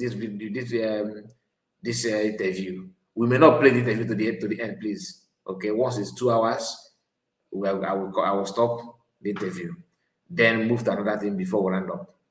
Because I think there's a program that's coming up from USB government. Is not? I think it's today. After I will check the day. Quarreling don't require a war. I believe the numbers are still there, and I believe again the international winds are blowing in this direction. There is international precedent for the international community to come in and not just monitor, but actually supervise a free and fair election. Because monitoring does nothing. But to actually conduct, the international community has gone into other nations like this and conducted a free and fair, transparent election in the place of the existing system. That's what I think needs to happen. I think, and if you look across, from the very beginning, and of course it's evolved some as I've grown, but from the beginning I've called on Trump and the international community to arrest President Tinubu for genocide. He is guilty because of his denial of aid and recognition to millions of displaced. Yeah, he acknowledges the minimum number in these horrific, massive camps, but there are displaced people all over the country, in camps all over the country that they call vagrants and beggars and thieves. That's genocide. So deal with that. I've called on the investigation of the Sultan of Sokoto as a terror sponsor because the circumstantial evidence demands it. I'm not saying he's guilty or not. It's not my place, but I'm calling for an international investigation. I'm calling for an international census of the displaced. And that census should include evidentiary interviews as well, because they're eyewitnesses to genocide. So those are three things the international community can do that they should do. Indict Tinubu for genocide because of his denial of aid to the displaced. Investigate the Sultan of Sokoto as a terror sponsor. And then conduct a transparent, actual census and interviews of the displaced. That does a lot. Then bomb all the terror camps. If Trump really wants to stop the Christian genocide, they know where they are. I think those 200 soldiers, a lot of what they're doing is flying those drones around, just mapping the place. I'm sure we know where they are. I know the Nigerian government knows where they are. Sheikh Gumi knows where they are. We can find them, wipe them out. I mean, without mercy, just gone. If those things happen and the international community comes in with a free and fair election and on that ballot is a new constitution, I think it can be done. But without that, it's going to take, unfortunately, historically, it's always been a war. It's not going to happen within the machine as it is. Thank you. And with that, already you can see that Tinubu is doing everything to make sure free and fair election does not happen. And then you can already see that, and the way they're fighting it, it will not happen. But I thank God that you are speaking up in that regard. And then somebody's asking, my question to Mazi, Mike, is, did he support dividing Nigeria? I think I can answer this question very quickly because, Mike, you have already responded to it. Brother Mike have already said that we can work towards fighting for a referendum. So when somebody supports a referendum, that means referendum means that you will vote. That's exactly the same thing Mazi Nnamdi and Simon Ekpa have been asking for. So anybody that supports referendum for Nigeria means that he's not against dividing Nigeria. That is the choice of the people. I don't know if I'm speaking your mind, Mike. If you want to respond to the question. I'm for self-determination. So for me to say, yes, here's where the map should be, that's not self-determination. I don't live there, and I'm not from there. I'm for the people to be able to govern themselves as the Lord leads them to do so. And I believe there's Nigerians. Look, I'm using that term because that's what the world sees. There's a place on the map called Nigeria, and the people that live there are called Nigerians. You and I know there's nuance. But I believe there's Nigerians of every tribe and every region, every religion, that are deeply passionate and want self-determination. They all hate the overlords. And the other side uses the divide and conquer strategy. Oh, this is an Igbo thing. This is just a Biafra. It's more than Igbo. It's more than Biafra. Yes. It's a human thing. And when you can communicate it that way and reach out and embrace other human beings of all tribes and regions that believe the same way, then I believe you can achieve what you want. And they all can achieve what they want. Don't just make it selfish. And I'm telling you, I know it's not selfish, but it comes across that way and it gets the doors shut. If you always do what you've always done, you'll always get what you've always got. And I'm calling on those who want self-determination to slow down. I'm not saying slow down the movement, because by slowing down, you'll actually get it faster. I'm saying respect where your audience is, that they don't know what Biafra means. They don't know what you stand for. They don't know what your vision is. If you want them to go with you there, you need to take those steps and educate them on those things. You need to be able to articulate it yourself, the history, the reason you're passionate about it, what you want to build. Without that, you're just going to run in circles. I have a question. Right. Yeah. Mr. Mike, why do you think we don't have audience? You know, the indigenous people of Biafra have actually created, that is the movement that our leader started. They have actually created a lot of awareness of our question. Yeah. There certainly, again, I've said there's a global movement that's been started, and I think there's an organization, and it's fantastic. I'm telling you that it's two things. You go down the streets of America and you ask 1,000 people if they've ever heard the word Biafra. All 1,000 of them in most places will say no. Second, here's the reality. And when I first emerged as a human rights advocate, I'm just a guy from Blanco, Texas, that trying to help some displaced people get back home. But the fact is that how can I say this? We're not when I was first brought into the movement, I was told if you say the word Biafra, every door in Washington will close in your face. That's what I was told by insiders who have seen it. Okay, look, anybody can pay a lobbyist to get a photo op. That doesn't mean they're accomplishing anything.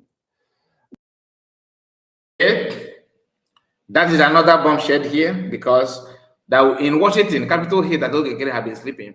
That whenever you mention Biafra, everybody will shut door in your face.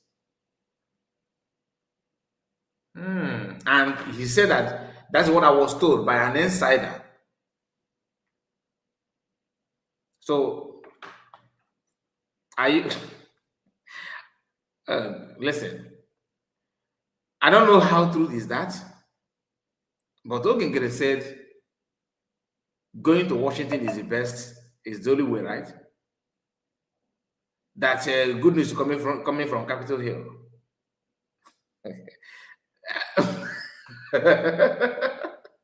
Asking here, if you survive Nkiru lies, there's no lie you will not survive. If you survive Nkiru lies, believe you me, nobody will destroy you with lies. Nobody.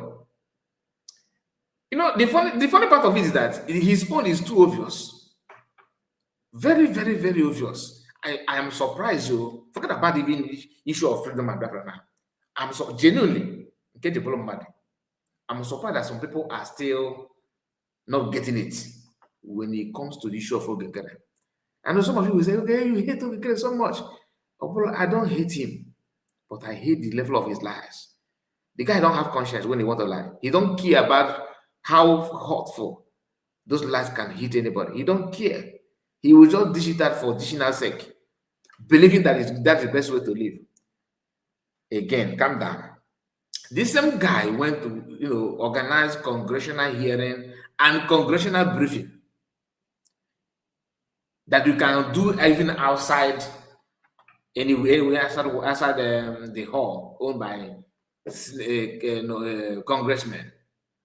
Even if you want to rent it, no problem. But how can you, just like for example, Guy Report want to come to your house. I want to host your family, and I rent one of your guest house, let's say one of guest house in your own compound, to have a meeting with your household. And in that meeting, chairs were set, everything were in order, light was on, fine, everything is okay. Start the program. Then when you look around, you don't have any member of your family, of your household in your own compound. I left my own place, want to host a program, and that program is for your family. I want your family to hear me out. My side. I am now in your house, in your compound, and I paid money to use one of your guest house in your own compound, your own house. Then everything is okay. Everything is well dressed, well prepared, right? Then when you look around, you will not see any member of your household sitting down in that guest house to hear me out. What could be the problem? Is it that you are not aware? But I rent it. Oh, I rent it from you now, so you should be aware. So you know that I rent this house, this your apartment, this your guest house, because I want to host a program for your family. Not that you came late, Not that you send a representative, maybe your cousin, your brother-in-law, your sister-in-law. No. No representative. That is enough for you to know what the guy is doing. That is enough. You don't need any prophet or prophetess. Now, okay, you may say that is not true. It's not true. We requested for a 10 minutes video. Apart from having handshake, we requested for 10, at least 10 minutes. Just say 10 minutes. Sorry, I'm not all that greedy. 10 seconds video. 10 seconds. Came into 10. Record it. They said the Elias is the one lobbying. The doors and the windows of congressmen in the capital, he is begging. That everywhere is okay. It's okay. Everywhere is okay. Okay, no problem. Show us a short clip of this your meeting that have been happening from year to year. Nothing. They said, you are not allowed to take pictures and videos. Okechukwu, Joseph Okechukwu, that has no lobby, he don't have any lobby of his own, no lobby, was able to step in to remote office and film it 2 minutes, if I'm not mistaken. At least it's up to a minute. Video. Remote's voice was heard, his own voice was heard discussing about what Christian genocide is going on. He released the write-up, the picture, the photo, and he released the video. Until now, okay, I have not provided any single video. Yet, his followers see that his videos and everything as an achievement and what we must use to conquer territories and boundaries, to penetrate. We ask the same question again. Is this what we are going to hear? Is this all that you could give? Or is there any other thing that is still in your pipeline? Now, if you're not confused with that one, now Mike Arnold said what now? Not me, not USB government, because people that are interviewing him happen to be Ogenkere 2.0 group. But Mike Arnold is here telling you that in Washington, when you mention Biafra, doors will be shut on you.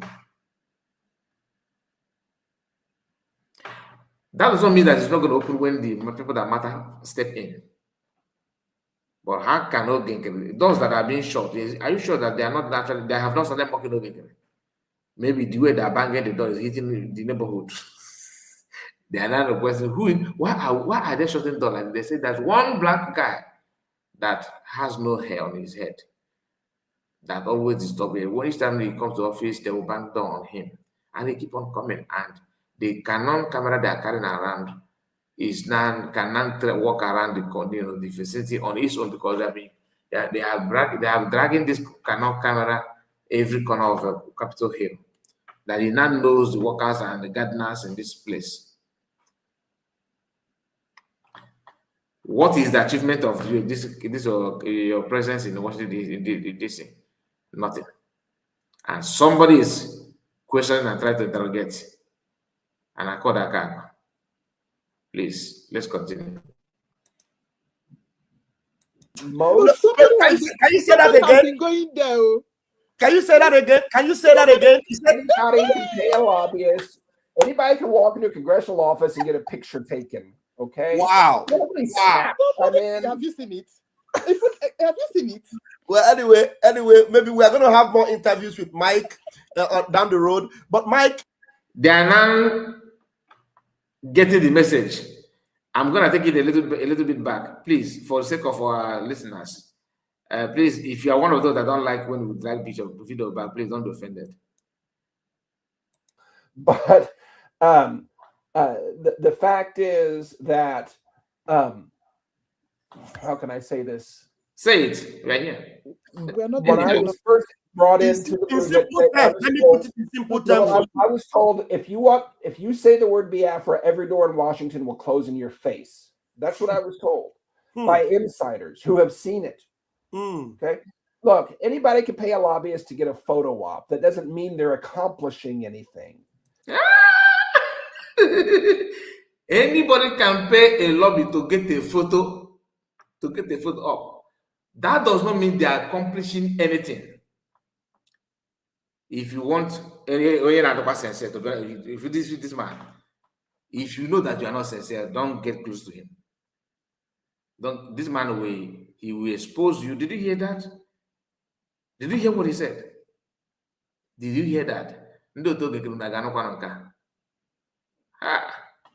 not going to hear this one. I think the kind of me by shot. I don't come by shot for record purpose. Or it's not funny, but I have to laugh based on the kind of sensible, or reasonable people that refuse to. Ngozi is not seen. Ngozi is not being seen in Washington D.C. Ngozi is not being seen in Washington D.C. That anybody can pay a lobby to get a photo, to stand close side by side and snap a picture. My Arnold is telling you now. And not support the USB. Don't know lovers of former. Should I say people that reasoning like okay, but I don't know who is better off, to be honest, because these guys can lie. These are chameleons. They can change at any given time. This is a very big, important lesson that everybody should understand this. Washington D.C. Oh, Ngozi, DPM, we don't have anybody there. Oh, you want her to start paying people for having a photo?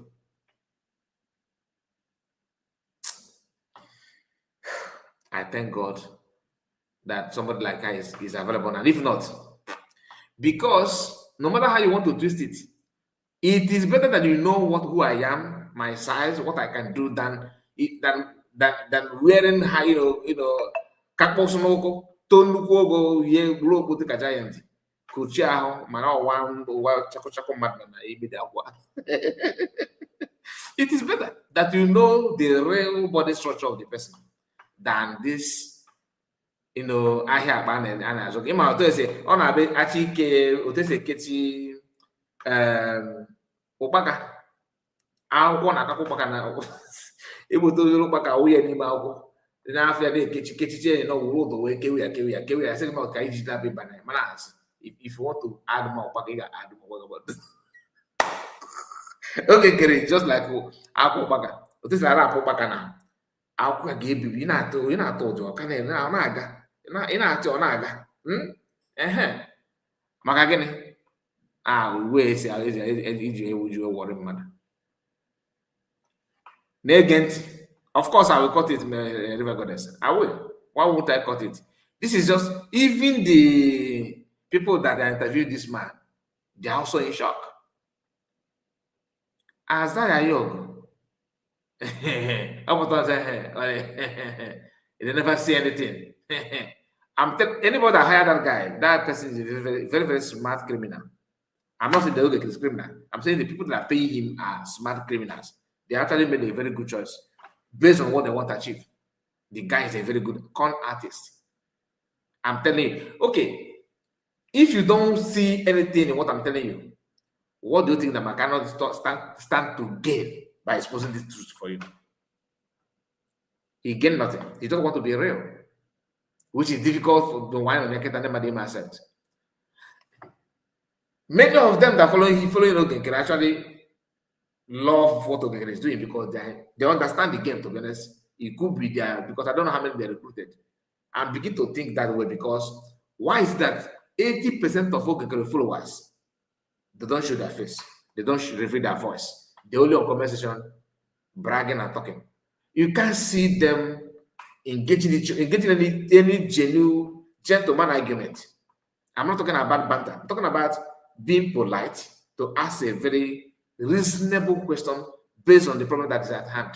They always shy away from this truth, not to engage anybody, but they want to reinforce this nonsense in you by gathering some white folks. Begin to talk. Oh, come around. Okay, the mic is here. Thank you so much, sir. Of course, you think because they are white, they don't have criminals among them. They even have more than you. They are the one teaching you how to manipulate it. If not, the word manipulation, that is their language, because they know that's what is called manipulation. They can do it better in any ramification better than you can think of. After a briefcase, the worst and them in a corridor, that place, you know, the guy in a total arrest. We have been seeing you here often. The reason why he's going there often is because of the lobby. That's the job of Elias. And Elias is Elias my phone name.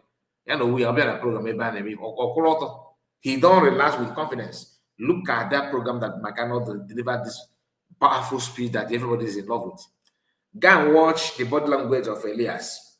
Elias stood up throughout the program, holding camera, very close to next door. In case workers were there, why can't he sit down even doesn't to go relax and as somebody who is a partaker? This man cannot have time for stupid people. He will research on you and keep quiet. He will with them again. That die can have or age, or your age. You can buy a torch if there's joke. Let's go back a little bit. All these things. Sometimes when I talk about it makes me angry. I'm not gonna lie, because the level of deception there. I see. Yes, you need to be able to articulate it yourself. The history, the reason you're passionate about it, what you want to build. Without that, you're just going to run in circles. I have a question. Right. Yeah. Mr. Mike, why do you think we don't have audience? You know, there are indigenous people of Biafra have actually created. For those of you, for other content creators that would like to call this part, like I will try my best to cut my own as well. The best place to start is from 54. From 54 minutes. Try your best and cut it and post it on your platform. You may put the best way to put it so that they will not report you. You can also put your picture inside it. Cut it, and for our people to hear. You may your benkenke. You get why? From minutes 54 down, upwards, you can choose where to stop. That is the movement that our leader started. They have actually created a lot of awareness of our question. Yeah, there certainly. Again, I've said there's a global movement that's been started, and I think there's an organization, and it's fantastic. I'm telling you that two things. You go down the streets of America and you ask 1,000 people if they've ever heard the word Biafra. All 1,000 of them in most places will say no. Second, here's the reality. And when I first emerged as a human rights advocate, I'm just a guy from Blanco, Texas, that trying to help some displaced people get back home. But the fact is that how can I say this? When I was first brought into the movement, I was told if you say the word Biafra, every door in Washington will close in your face. That's what I was told by insiders who have seen it. Okay, look, anybody can pay a lobbyist to get a photo op. That doesn't mean they're accomplishing anything. Can you say that again? Can you say that again? Can you say that again? Anybody can pay a lobbyist. Anybody can walk into a congressional office and get a picture taken. Okay. Wow. Have you seen it? Have you seen it? Well, anyway, maybe we are going to have more interviews with Mike down the road. But Mike, in a simple term, what you're saying is that we need to get the right audience, because if our audience are only within our circle, then we are not speaking to the right audience. That's what I'm taking away from what you're saying. So we need to go beyond that. You need to change your language. You can't use the same jargon. It's like outreach for a church. You have to tell them your story. I've studied the rhetoric of social movements. God is, and my whole life is funny. It seems like He's prepared me for this. The most powerful form of persuasion is the first person narrative. Your story is the most powerful form of persuasion, because if you can get people to relate to you as you've gone from here to here to here, They will go with you from here to here to here. But it takes time. You have to unpack it. You have to build the relationships. You can't just yell Biafra at people. You'll never get anything if you keep doing that, because people don't know what it means.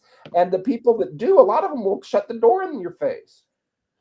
So you need to do a better job of reaching people where they are, educating them, walking them down the journey you've taken to get to this point. And when you do that, the world will come with you. Wow. If every person who considers themselves part of the Biafran movement were tomorrow to just have a conversation with the person that's next to them and truly educate them, it doesn't.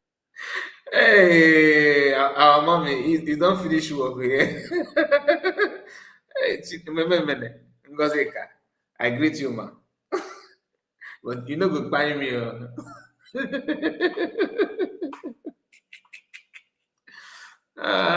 Please, she's a barrister. I hope you know that. She's a barrister. Okay, she's a barrister. She thinks she understands everything I cannot say. She looks so confused. Take long. I believe you'll double the movement overnight. Evangelism is what you're talking about. Evangelism. Double the movement overnight, but it's personal, it's relationships, it's storytelling, it's history, and it's vision.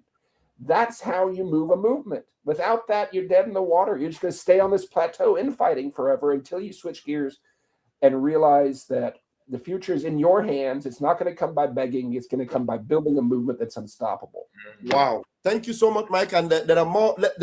I'm going to be bringing in. I have how many people who can take. Mike, how long do you still have to spend with us? You have another half an hour? I have about 20 minutes maximum, because I have another interview after this that I have to. Oh my God. Okay. Then please, I will bring you, anybody I bring in, just 2 minutes, at most 3, so that I'll be able to bring in at least 3 more people for Mike to respond. Please, Mike, we're going to be calling on you from time to time to educate us on this, and I'm sure, God willing, you will grant us the audience. Please, we have our sister Patricia Onwumere. Please, Patricia, unmute yourself, and I'm sure your mic is open, and you have the microphone. 3 minutes. All right. Good evening, everyone, especially to our guest, honorable guest, Mike Arnold. God bless you so much. We appreciate all that you've been doing and how you've been speaking loudly to the ears of the world concerning what goes on in the Nigerian terrorist system. But my question, what I want to ask you, because I just came in now and I heard you talking about evangelizing for the world to know what we're in. Our leader, the leader of indigenous people of Biafra, Mazi Nkiru, has really done so much in opening the eyes of the world concerning our plight. And because of this, he is with. What is it that he sounds like a local criminal? Which of it? On the by sounds like a local criminal.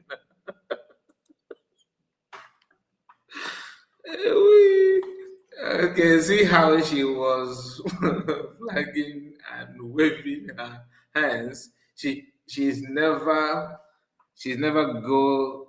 Okay, let me read it for him. She's never grounded though. Like I said, I don't know when you join us, man. I think what her problem is camera. You know, when you begin to face camera to talk, sometimes it will affect your sense of reason, your body language, because you will not be contented seeing yourself talking. You know, it's not easy to grab mic. You know what I mean? It's not easy. It's not all that easy. You can off your camera, then you become very, very brutal. You know, once you off your camera like now. Where's my camera? If I off my camera now, as a beginner, it is more, you feel more comfortable. At least your voice, but nobody seeing your facial appearance. They are not the same thing when you on your camera to host it, to have a live broadcast like this. It's not quite easy. It's not. If some people have it naturally, like it's a gift to them. Some struggle. Their confidence, if it's not there, it's not there. I think her problem is not about education. I think her problem is confidence. where he is. Is there a way, both with America, President Trump, and Israel, can really step up to see that that young man, innocent man, is released? Because he has the key. He has the key and the truth that will just put everything that we are needing to do. He has the secret in him. So he's coming out to do a very great job. All right, to our freedom, Biafrans' freedom. Great question. So that's something that I have been advocating for. Absolutely, his detention is unjust. It is illegal, and he should be immediately released. And I believe that leaders around the world should be demanding that. It's a lack of awareness and education. This. Also, I believe that the cause would be better served when his plight is made more universal.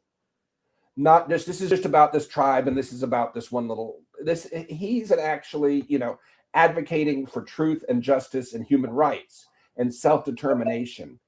If you notice in my presentation to the Congress a couple weeks ago, I mentioned that very strongly. I also mentioned separation very strongly. I didn't mention them at the same time. I separated those two issues, okay? Because the way it is now, anybody that you're tying him to that issue which hurts his cause. When you make it his cause is a human rights cause, it's a universal cause. It's about injustice, it's about impunity, it's about illegality, it's about tyranny, it's about justice. I believe you'll make it a global movement, and so that's what I call for, and that's how you're going to get Trump. Notice it was Riley Moore that demanded Sunday Jackson be released. That wasn't because of his tribe. It wasn't because of his politics. It was because it was unjust. Wow. What? I have been enjoying your comment because you're also cracking me up, Sonny, your comment, you guys are very, very kind to me tonight. Your messages, your comment is very, very, entertaining. He said that her problem is that she does not have the confidence to lie in front of camera.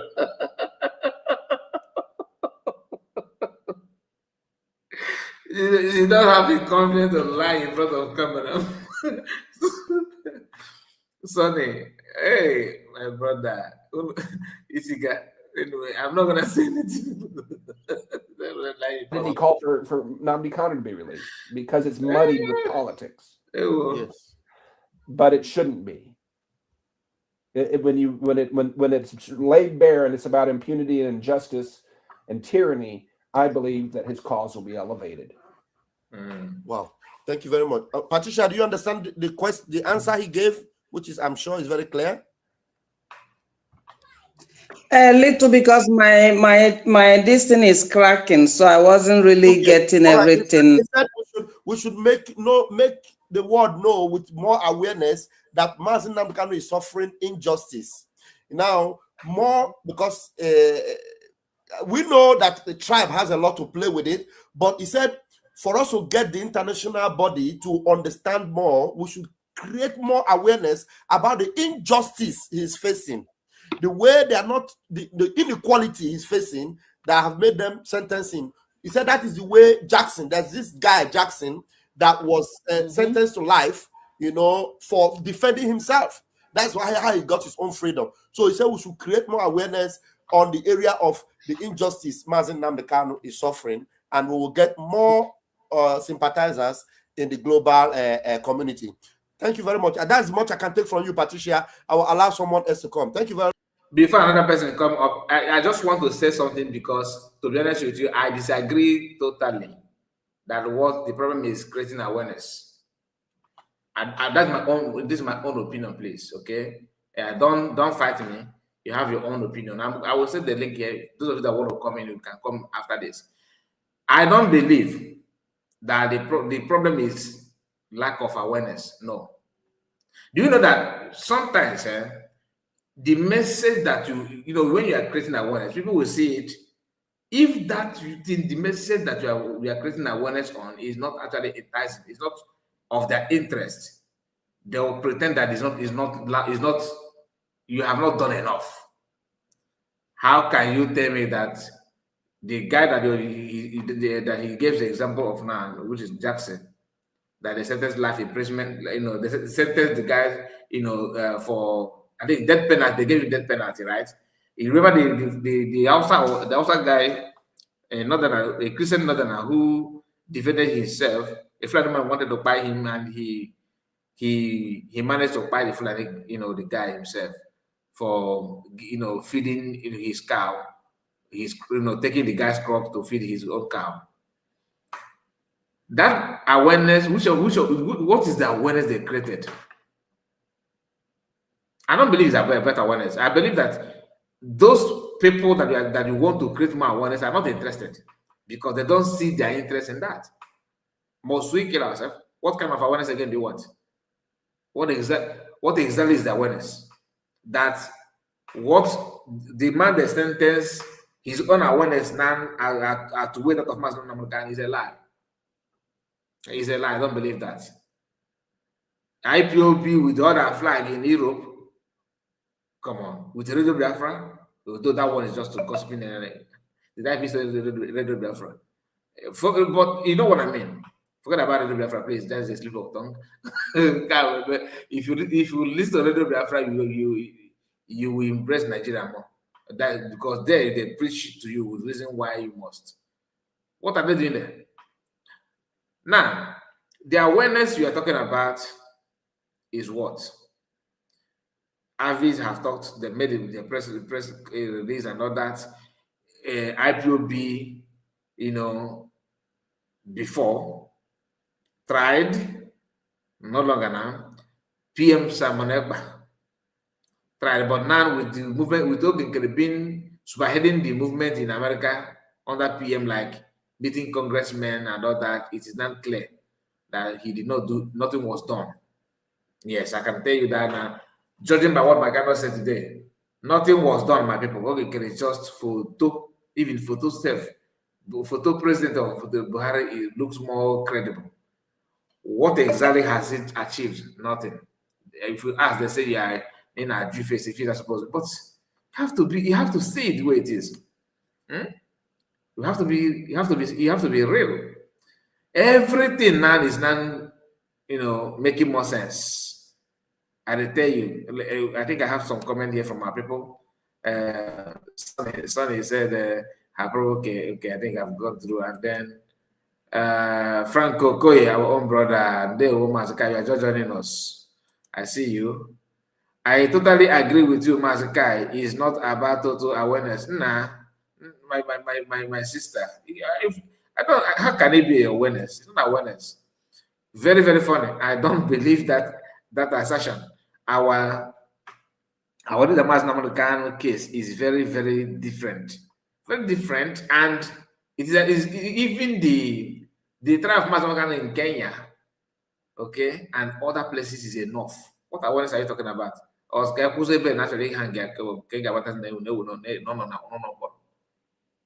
call a spade. Finland with PM issues. What is more awareness than that? That European countries, they can have a secret meeting on how to apprehend PM.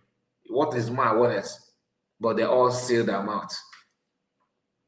Anyway, I don't blame Arnold. It's not your fault, Mr. Mike. It's not your fault at all. You are even very kind, to be honest. God will bless you. But the truth is that one of our problems is that we are not white. Judge is good, but I had Roger.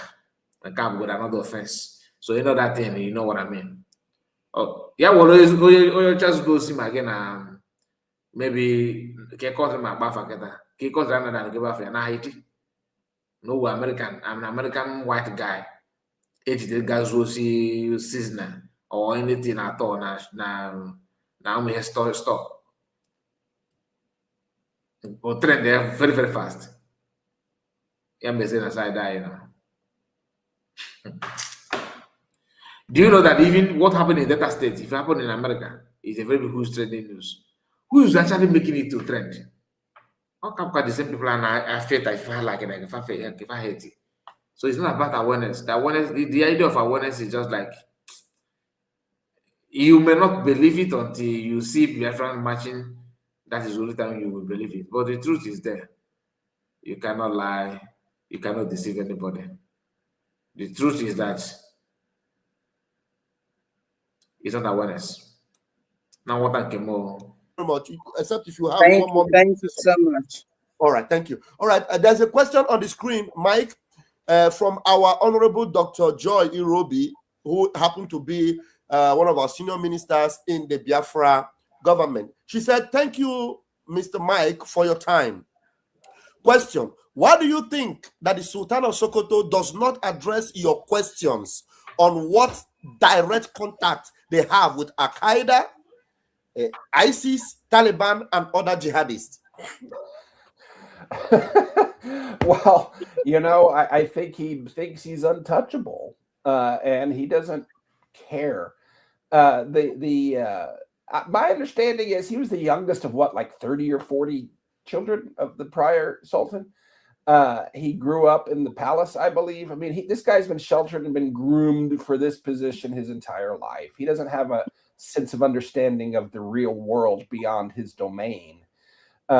Everything, you know, and again, he comes from a long history of jihadists, of genociders. That's all he knows. So he doesn't see anything. I would conjecture that he doesn't see anything wrong with related to like-minded people around the world, and he certainly doesn't owe us an explanation. I made it very easy for him yesterday. I researched what exactly would a fatwa, properly Islamically, legally crafted, what would it look like that he could sign that would stop all this pretty quick? And I drafted it for him. All he has to do is sign the fatwa that says this, you know, killing these people is haram, polluting these minerals is haram, and we're going to stand against it. All he has to do is sign that, and he won't. The question is why? You know, maybe someday he'll get on a witness stand and they'll ask him. You know, until then, who knows?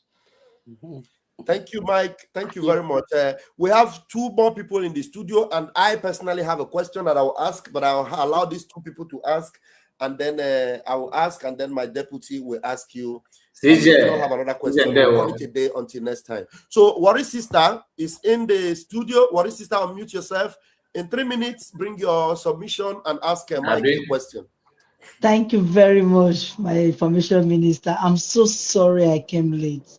But I knew today was the day, but you know, because of work and other things, I couldn't make it early. I'm so sorry. Nkiru, my sister, I salute you. Thank you very much. Mr. Arnold, I salute you. Good evening from here. I live in the UK, and I know UK is part of those that doesn't want Biafra to come because of what they are getting from our land. We are just like slaves in our own land. I just want to ask a little bit of questions. You just said, what I heard you just said is that you need more awareness. You need more awareness. But we have somebody in the prison right now in Finland that gave us so much awareness that the whole world was on him, to the extent that the British asked to send one of their journalists to come and interview him. And he said, I am the good guy. I don't know if you know about him. His name is Simon Ekpa. He's our PM. He gave us so much awareness that the zoo was about to crumble. And they ran to England. And England managed to speak with Finland. And he is where he is today. So, if a person like him can create that so much awareness, and the British and the Nigerian government could hold it, could hold him down, do you think my awareness will be enough to do anything? Or there is a way you can help to speak to Donald Trump to release our prime minister so that the awareness will start going forward? Thank you. Yeah, I appreciate that. I'm doing all I can to get an audience with Donald Trump. I mean, it is what it is. That's one guy. I'm one guy. Here's the thing. They can shut up one person. They can't shut up millions of people. And the point is that if every single person who ever got on my feed posting Biafra now, if they were to actually take a minute and reflect on how they can best articulate their position, and they were to reach out to somebody, you would have 1 million voices. And that would become overnight 2 million voices. And it could become overnight after that 4 million if everybody keeps telling the story and sharing it in a way that people can relate to. Evangelism, it can grow. And what Trump looks at is movements, not just people movements, but poll numbers. I'm told that my October 14th press conference is what got Trump involved in Nigeria. Not me, but the narrative shift. The polling shifted, and that got his attention. So one person can only do so much, but what did Jesus say? With one seed, you can feed the world. If you plant it and then it grows more, and then you plant them and they grow, and then plant them and they grow, you can feed the world with one seed. So consider your jailed leaders to be those seeds. Now they're planted. Now you have to sprout. And now make them into 1 million seeds. And that becomes 2 million. That's how you're going to get the world's attention. It's not going to be one person out there fighting. It's going to be 1 million people out there fighting. Thank you, Mike. Thank you. One more last question, please. Please, Vava, I'm sorry. The last question is our leader, Mazi Kanu, when he went to European Union to talk about Biafra, just like you said, when you mentioned Biafra, they got up and walked away. He went and they said to him, go and do something. And that is exactly what he did. And it landed him where he is today. So what can the European Union do now? Because they said go and do something, and he tried to do something. What did he do? Create awareness. That is all he did. And this is where he is today. So what can the European Union or Donald Trump do for us to do more awareness so that we will not get locked up, even though we are thousands? Thank you. I think and unfortunately that's backwards. It has to start from the bottom up. It has to, always does. Nobody is going to give you power. Nobody's going to give you exposure or awareness. You have to demand it. You have to create it. That's just the reality. Nobody is going to give you power. Nobody's going to give you their platform. Nobody's going to give you their audience. Nobody's going to give you their attention. You have to take it. You have to make it impossible for them to ignore. Wow.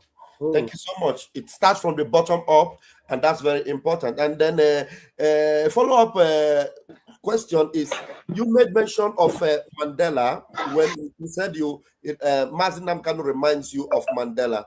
Now, Mandela was never abandoned in prison by those that were following him. So what do you have to say about some set of Biafrans that would say, because Nnamdi Kanu is in prison, because Simon Ekpa is in prison, they are building and creating another movement and another leader. So what kind of negative impact would that have on a movement like this? Because Mandela remained the leader of the people, and they focused on what they were fighting for 27 years. So with what you just said now, with some kind of distraction we are having, some set of groups would go to Washington, take pictures, and I love it that you said pictures and all that is not what, So I want you to lay a little bit of emphasis to encourage us on how we need to rally around these leaders that are in jail, because we could also be in jail for the same reason that they are in jail. So does it mean when a leader is in jail, every other person will just abandon them and say they are useless now, and they start, raising up dust somewhere and claim that they are fighting for freedom? Please. That's a good question, and I don't have a soundbite answer. I look at the Bible, how the way Jesus led and how the way Paul led. They didn't stick around very long. Jesus' ministry was 3 years. Paul would stay in a community 2 months up to 2 years.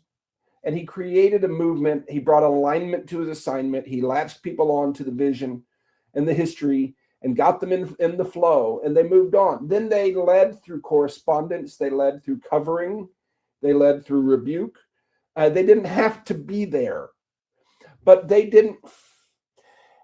Any true disciple maker, and that's what we're talking about, is this discipleship. I mean, we're using biblical model here. Desires their pupils, their disciples, to go further than they did.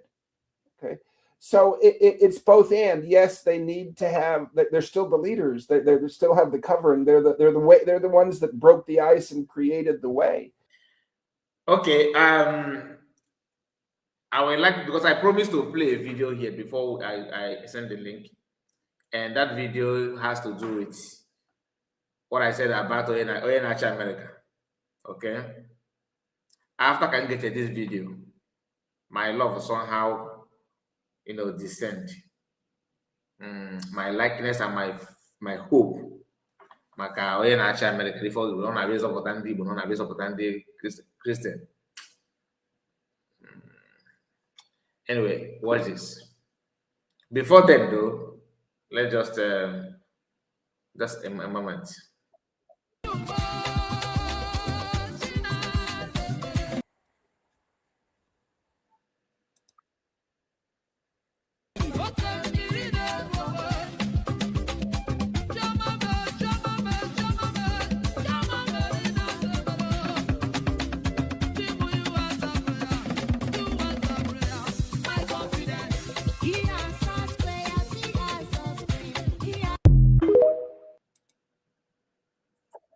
The silence. Have you been wondering why Donald Trump has been unusually quiet about Nigeria? No sanction talk, no democracy lectures, no press conferences about governance or accountability, just silence. Today I want to introduce you to the reason for that silence. His name is Masad Boulos. And once I show you the chain, you will never look at Nigeria politics the same way again. Who is Masad Boulos? Masad Boulos is not a name most Nigerians know. But he has been living in your country for nearly 30 years. He was born in Lebanon, holds 4 passports, Lebanese, Nigeria, French, and American, and moved to Lagos in 1996 as CEO of SCOA, Nigeria, a heavy truck and machinery company. He raised his family in Lagos. His son, Michael, grew up there. And in 2022, that son, anyway, the link is Boulos, out. For those of you that want to Trump, join us, please. Donald Trump's daughter. Let's have you. That made Masad Boulos Donald Trump in-law. And in December 2024, Trump appointed him senior advisor to the president. By April 2025, Africa was added to his portfolio, making him the most senior U.S. government official responsible for the entire African continent. The man advising America on Africa policy spent 30 years in Lagos. Hold that thought. Now I want to show you a chain. Every link is documented. Link 1. Masad Boulos company. SCOA Nigeria supplies heavy equipment to a construction company called High-Tech Constructions. High-Tech Construction is a subsidiary of the Shaguri Group. That is a business relationship. Boulos supplies Shaguri builds. Link 2. Who is Gilbert Shaguri? Gilbert Shaguri is a Lebanese Nigerian billionaire who was convicted of money laundering, flagged by the FBI for suspected Hezbollah financing, and paid a settlement to the U.S. Department of Justice over illegal campaign finance contribution. Link 3. Under President Bola Tinubu, Gilbert Shaguri, through High-Tech Construction, has received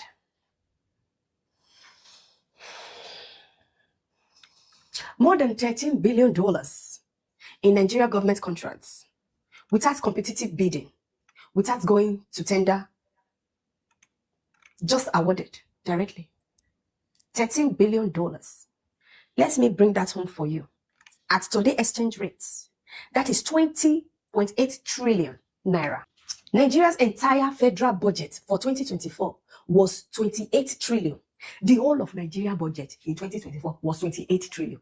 Only one man received 20.8 trillion inside. This one man received 74% of an entire nation's budget in contracts from one president.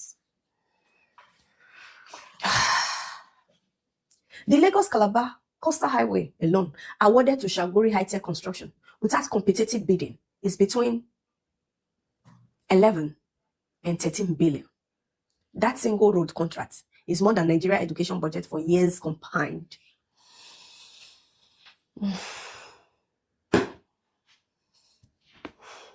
And if you took that money and paid every Nigerian worker the new minimum wage of 70,000 naira, you could pay them all for 24 years. That is what we are talking about. Link 4. Tinubu's son, Sheyi Tinubu, sits on the board of a separate Shagori Group subsidiary. And Tinubu himself once said of Shagori, with friends like him, one can sleep with a still mind. Link 5. Now, the man whose company supplies Shagori's construction hands, Mazi Balos, is now Donald Trump's senior advisor for Africa. He is the man whispering into Donald Trump's ears about Nigeria. And you're wondering why Trump is quiet about Tinubu. Let me show you a linked alleged corruption. Before a presidential advisor takes office in America, the law requires them to file a financial disclosure, a full declaration of all businesses, relationship, and financial interests. This exists for one reason, so that the public can see whether the person advising the president has a personal financial stake in the decisions he is influencing. Mazi Balos was required to file one, whether it discloses its business relationship with the Shagori Group, the group whose construction hands receive billions from Tinubu. It's a question the public cannot currently answer. Because shortly after Trump's inauguration in January 2025, the White House took its financial disclosure page offline. It disappeared. Okay, tariff. The public cannot say what he filed or whether the Shagori connection was ever disclosed to anyone. What do we call that? In law, it is called concealment of conflict of interest. In governance, it is called obstruction of public accountability. In plain language, it is called corruption. A record that citizens are legally entitled to see, gone, offline, unavailable, disappeared. Disclosure pages do not accidentally go offline. This is an active decision. So let me summarize what we know, not what we suspect, what is documented. Trump's Africa advisor spent 30 years in Nigeria, Lagos. His company supplied equipment to a Shagori construction arm. That Shagori hands received 20.8 trillion naira, $13 billion in no-bid contract from Tinubu. Tinubu's own son sits on the Shagori board. The financial disclosure that should have revealed all of this disappeared from the White House website. And America has been silent about Nigeria. Now you know why. This is not conspiracy. This is a paper trail, and it has your name on the bill. Why your generation suffers to pay a bill?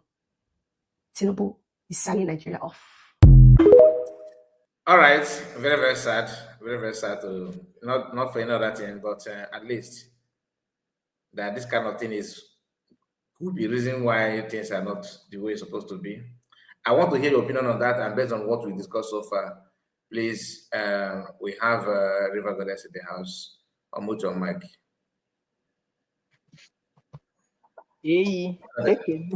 Hey, greetings to everybody in the house.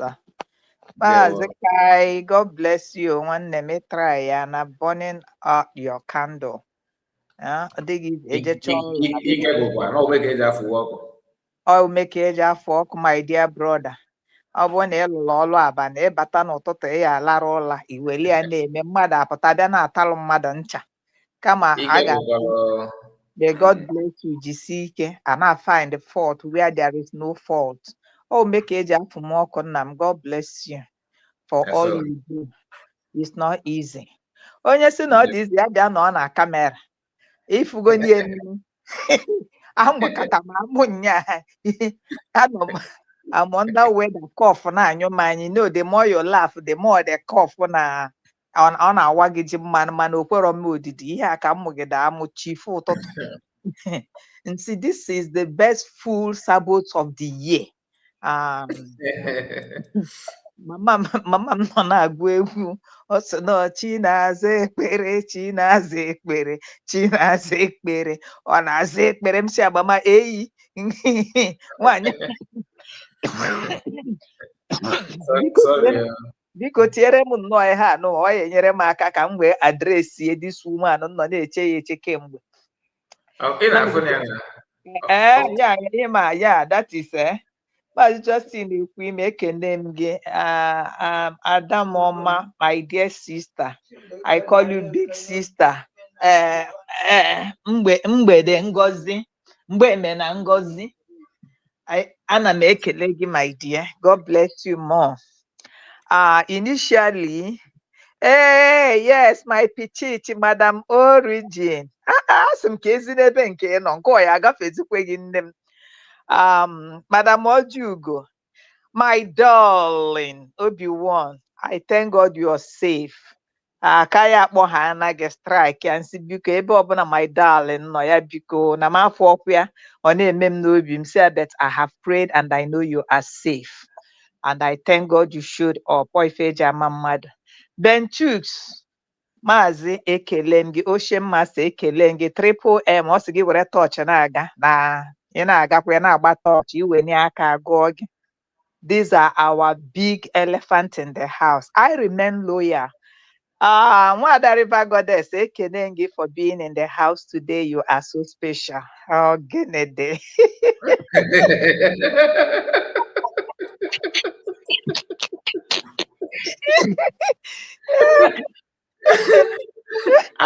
After me, I understand. God of mercy. Serious business. Nkiru, I hope you can hear. I don't know that this program will meet you well. You need to hear from us. Nkiru, have you seen that sitting on a camera, in front of a camera? It is not easy. That is number one. Nkiru, you told us you are a barrister. I don't know whether you passed through the school or the school passed through you or you passed through the war. Number two, your English, my dear. If you are a barrister, if I may say, if you have a client, is it this thing you presented here as I'm watching you? That is, how do you defend your client in court? If you cannot face ordinary camera that is in your house, then what do you do in public? Nkiru, you see, the last time you appeared on Nwanyị Ezuike Ngwere, when you appeared in her platform, Nwanyị Ezuike Ngwere, one thing I want to tell you, then you look like tomboy, you did it. Now you came under 1 year, you aged. What happened to you? Were you sick? Look at how your cheek, both of them dropped. Look at the couples on your cheek. Sergeant n'aka nne, couple n'aka ekpe. That is your face mark. Then kedu ife ikpu n'ọnụ nya o eze gị bụ ife na-eme gị ifele tu ka ọnụ gị dị ka ọnụ eyi na-egwu ana. Nkiru ịjọrọ njọ. Nkiru ịjọrọ njọ. And Nkiru, you know you're gonna have an interview. You didn't look corporate. You look even like somebody onye nọ n'ụlọ kitchen here. Nkiru ịmana nwere aka Christian mother. You would have wear something corporate to cover this akaricha ka ogbeji n'ogbe.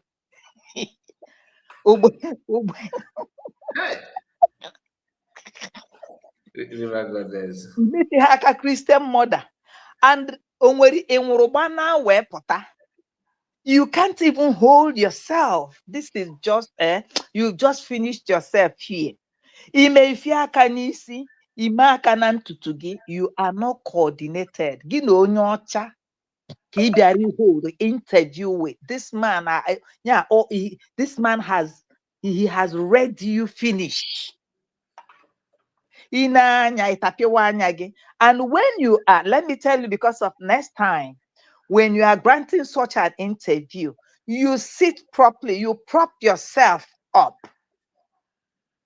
ịnọrọ ọkwa ka kai ha si anọ ọkwa ka da Simon ị na-afụdịkwa ya ifụkwade ka Mọmi Stella si anọ ọgịnịdị ifụkwa Mazi Exodus ifụkwara Prọfesọ Chino n'onwe go and learn work.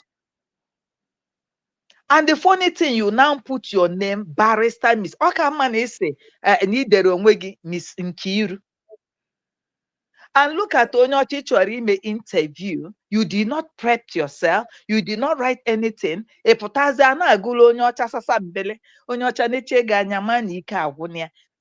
at Mike Arnold when you were doing that shambolic introduction, we sitting down here. The man was saying, "What kind of a woman is this?" Yeah, that is that because they don't read you finish. And Osakbolo Amobiera is very wicked. Nkiru is deputizing you. But maybe I know who you are very well. For you to bring out Nkiru, you might go flaws Nkiru. You now brought Nkiru up. And Nkiru go. Then, with this interview you people did, thank God Madam Origin is here. And with one mistake, unumere. Oda fiaro na ba made afa nde bai. During the time of Agroramus, because no him na da akboya, Elias. All this Amobiara, Gema Baria Mazi. Why people they don't care about this? Nka ha buru ofu. Nke ibu oge pụta ebe a na-akpọ ya Brother Mike. Kedu ihe mma akpị ya Brother Mike yeah. I don't know the best this thing m ga-eji wee tinye ya ihe miniri otu o si dị m. You are having an interview. There are ethics. There are coded words. There are words to use. A portal on a public forum interview, which onyocho ozo ga-anọ na watch other different ethnicity, other different country all over the world. They might put their own interpretation to get what you're seeing. Ipute ebe a na-akpọ Mr. Mike Arnold, ị na-akpọ ya brother.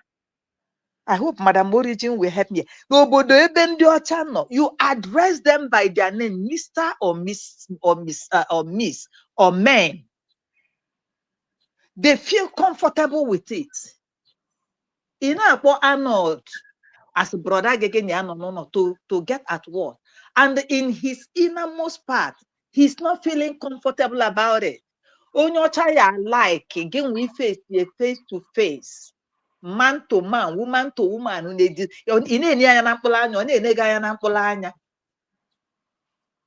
but this African mentality, oh no, see now this one is not serious. Nkiru no like initially when Kai started this interview, which Mbemena Ngozi name pointed out. Say, are you sure that Ngozi na water English Arnold na Mr. Arnold na so? What do Ngozi aha water? You understand? Then somebody commented on it. Then this Amobiera, I thank God because I'll give them and I hope you people learn something from what Mike Arnold said concerning Congress, concerning a picture, concerning telling your story, concerning standing on your story. Mike Arnold told you people this in high on a platform, doing the right thing. Changing your story. Dr. Ngozo Arabeze, God bless you. Do you see how she comports herself? Do you see what is happening in offices and people and places that matters? The way the USB cabinet, which she is the leader, the way they approach matters. Mike Arnold said here that when you mention this Congress in DC, that I don't know how to put it, quote unquote, but when you mention Biafra from insider, or they call Akwa, because of Nkiru and his group that is coming to cause nuisance. And Mike Arnold said here, let me tell you the honest truth. They are doing nothing. They are getting no result. He is the one that said it. I'm not the one. But when Kai is doing program here, or maybe Kelenna, or maybe Mazi Exodus, all you people will creep out. Nkiru is our ATM. He's going to Congress. He's shaking hand with Mr. Arnold. He's doing this, he's doing that. The Mr. Arnold, what do you got to say about this? Now, when Mr. Arnold replied and said what he said, quote and unquote, that with this, Nkiru is doing in DC, is making no headway. Nkiru, you are on the camera, give behave no chanja market. You did not even comport yourself, not how to do things. Because this interview, more is coming because Amobiara said, I will be inviting you from time to time. Then you people thought that when you see people coming up to say something about what is happening in Nigeria, about Christian genocide, about Biafra, you people will now rush. They degrade the foot match. For anybody you open your door, the person want to come to know more. The more you people are running to these people, like somebody like Mark Arnold, I could remember when Gunther came out, you people went and strike Gunther immediately. You have this with Mr. Gunther and everything, trying to change the narrative, but it was a boomerang. It boomeranged on you people.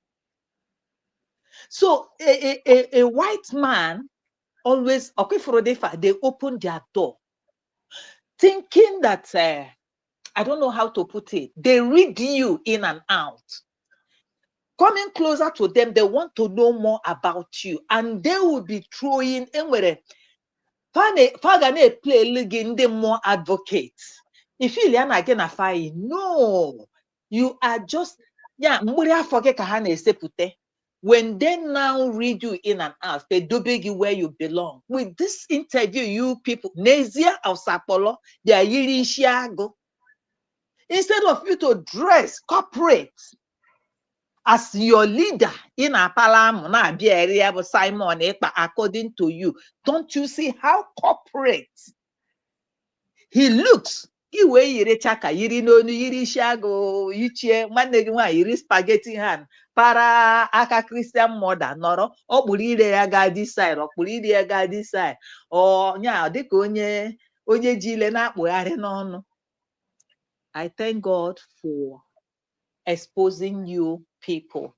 Then another thing I want to say about the question, patient or who threw that question to Mr. Arnold. Mr. Arnold said it's about creating awareness about Mazi Simon, about Mazi Namodekano, and maybe about Simon Ekpa. I say I don't really agree to that.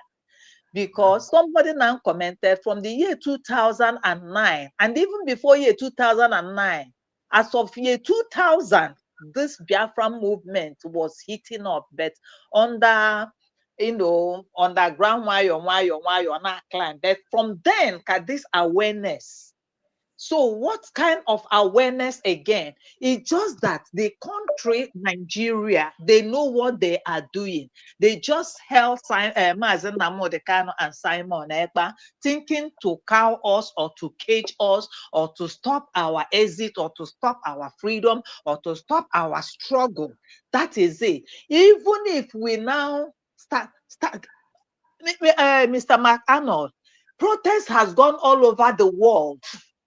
Both to UK, both everywhere, carrying flag and placard till now. Exactly. So I don't believe that it is awareness. No, it is gone beyond that. It is for a reason. Maybe Tinubu want to hold him until his tenure. So we know that.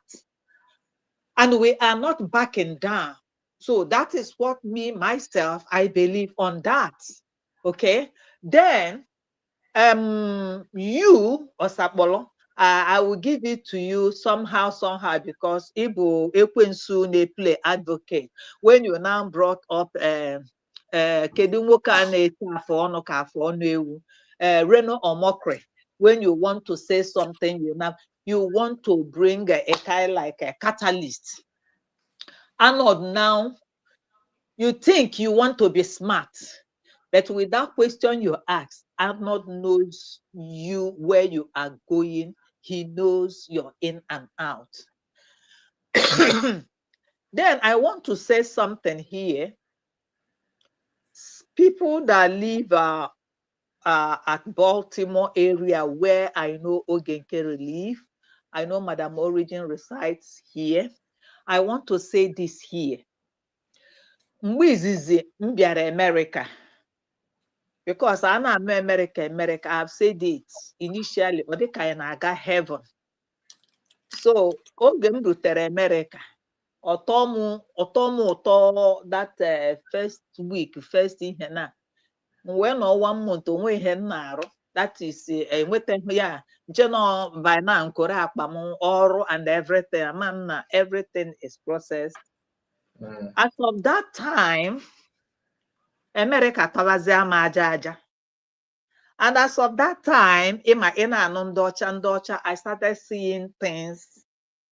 And by the time I started working in my health profession, I started seeing a lot of things different from our home health practice, health practice at home. Ndị ọcha bụ mmadụ ibe anyị. And here we go their skin. I just want to create something.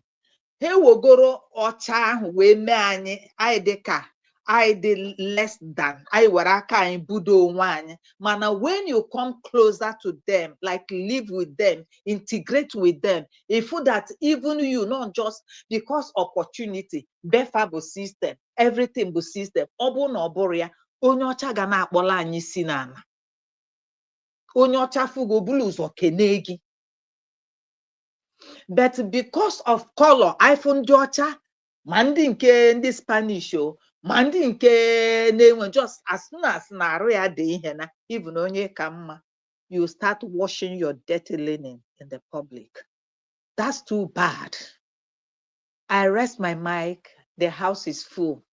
When it is time, if there is time for us to come back, Anyabia. Madam Origin, my dear, I greet you. It's been a long time. You're welcome. And concerning the last one, Mazi, your opinion about Mazi culture, you understand? Yes, because there was a time I said it sometime that about this time, na Mazi culture, America, I suppose again, anyu. So na mama ihe o ji wee munye ọkụ gaa my sister, ọkwa n'ikosi ndị na-aga Baịbụl sọsọ ofe ọla na-egosi ka fa nọgide na-alata oge ya nwoke nọ na Naịjirịa nọrọ na Abuja ya na nwa ya nothing mega Abuja ga-adị calm. N'oge ya nwoke ka ọ ya ka ekwu na video anọ na oge nwoke because ekwu onye before. So what is happening? Ịbịa munye ọkụ na December since ahụzi. By now, from December till now is 5 months, right? And you had Madam Origin no here. I scratch me. Madam Origin no here. I told me got there. So Madam Origin no here. I told me go to that side. So me chase here. Was Rike was there here bataze but Madam Origin water even naga. Thank you. I rest my mind. So much. Thank you. Ben Chicks, let's hear from you. Yeah, thank you so much, Brother Kai. You're welcome, thank sir. you for this very wonderful program. This is my first time to see this woman. I don't know that this woman is completely odori. Odori. Honestly, my name, my God, my river goddess, Ekelekwem, because the house, because I'm kujara, because I'm not this woman odori, completely odori. Who said that this woman is a barrister? How can somebody who addressed herself as a barrister doesn't know what is called presentation? How?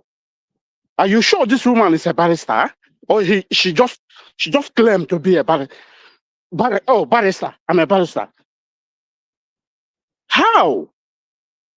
The kind of question, even the way she talks, eh? Oh, is it she's afraid? Or what? How?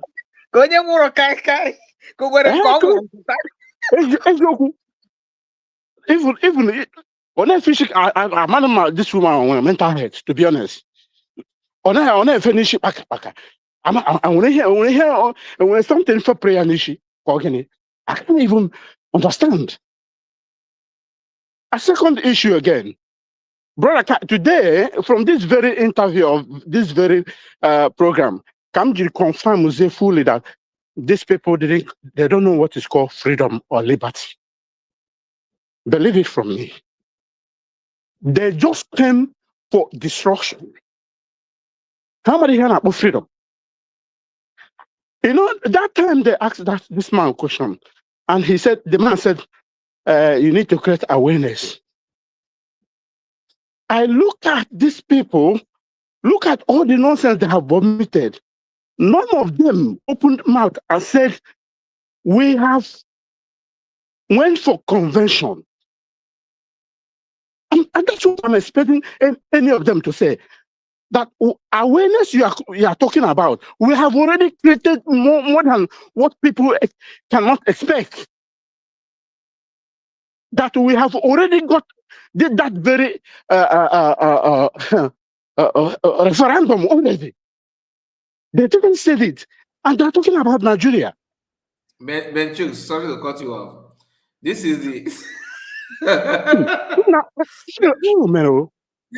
this is the woman that was teaching. She's the one that hosting class, teaching their group on how to go to court to sue USB.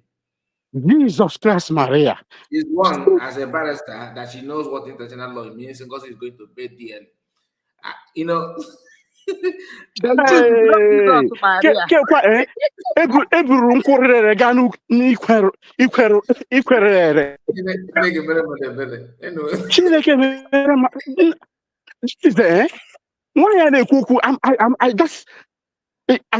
irritated. How can you call this person a lawyer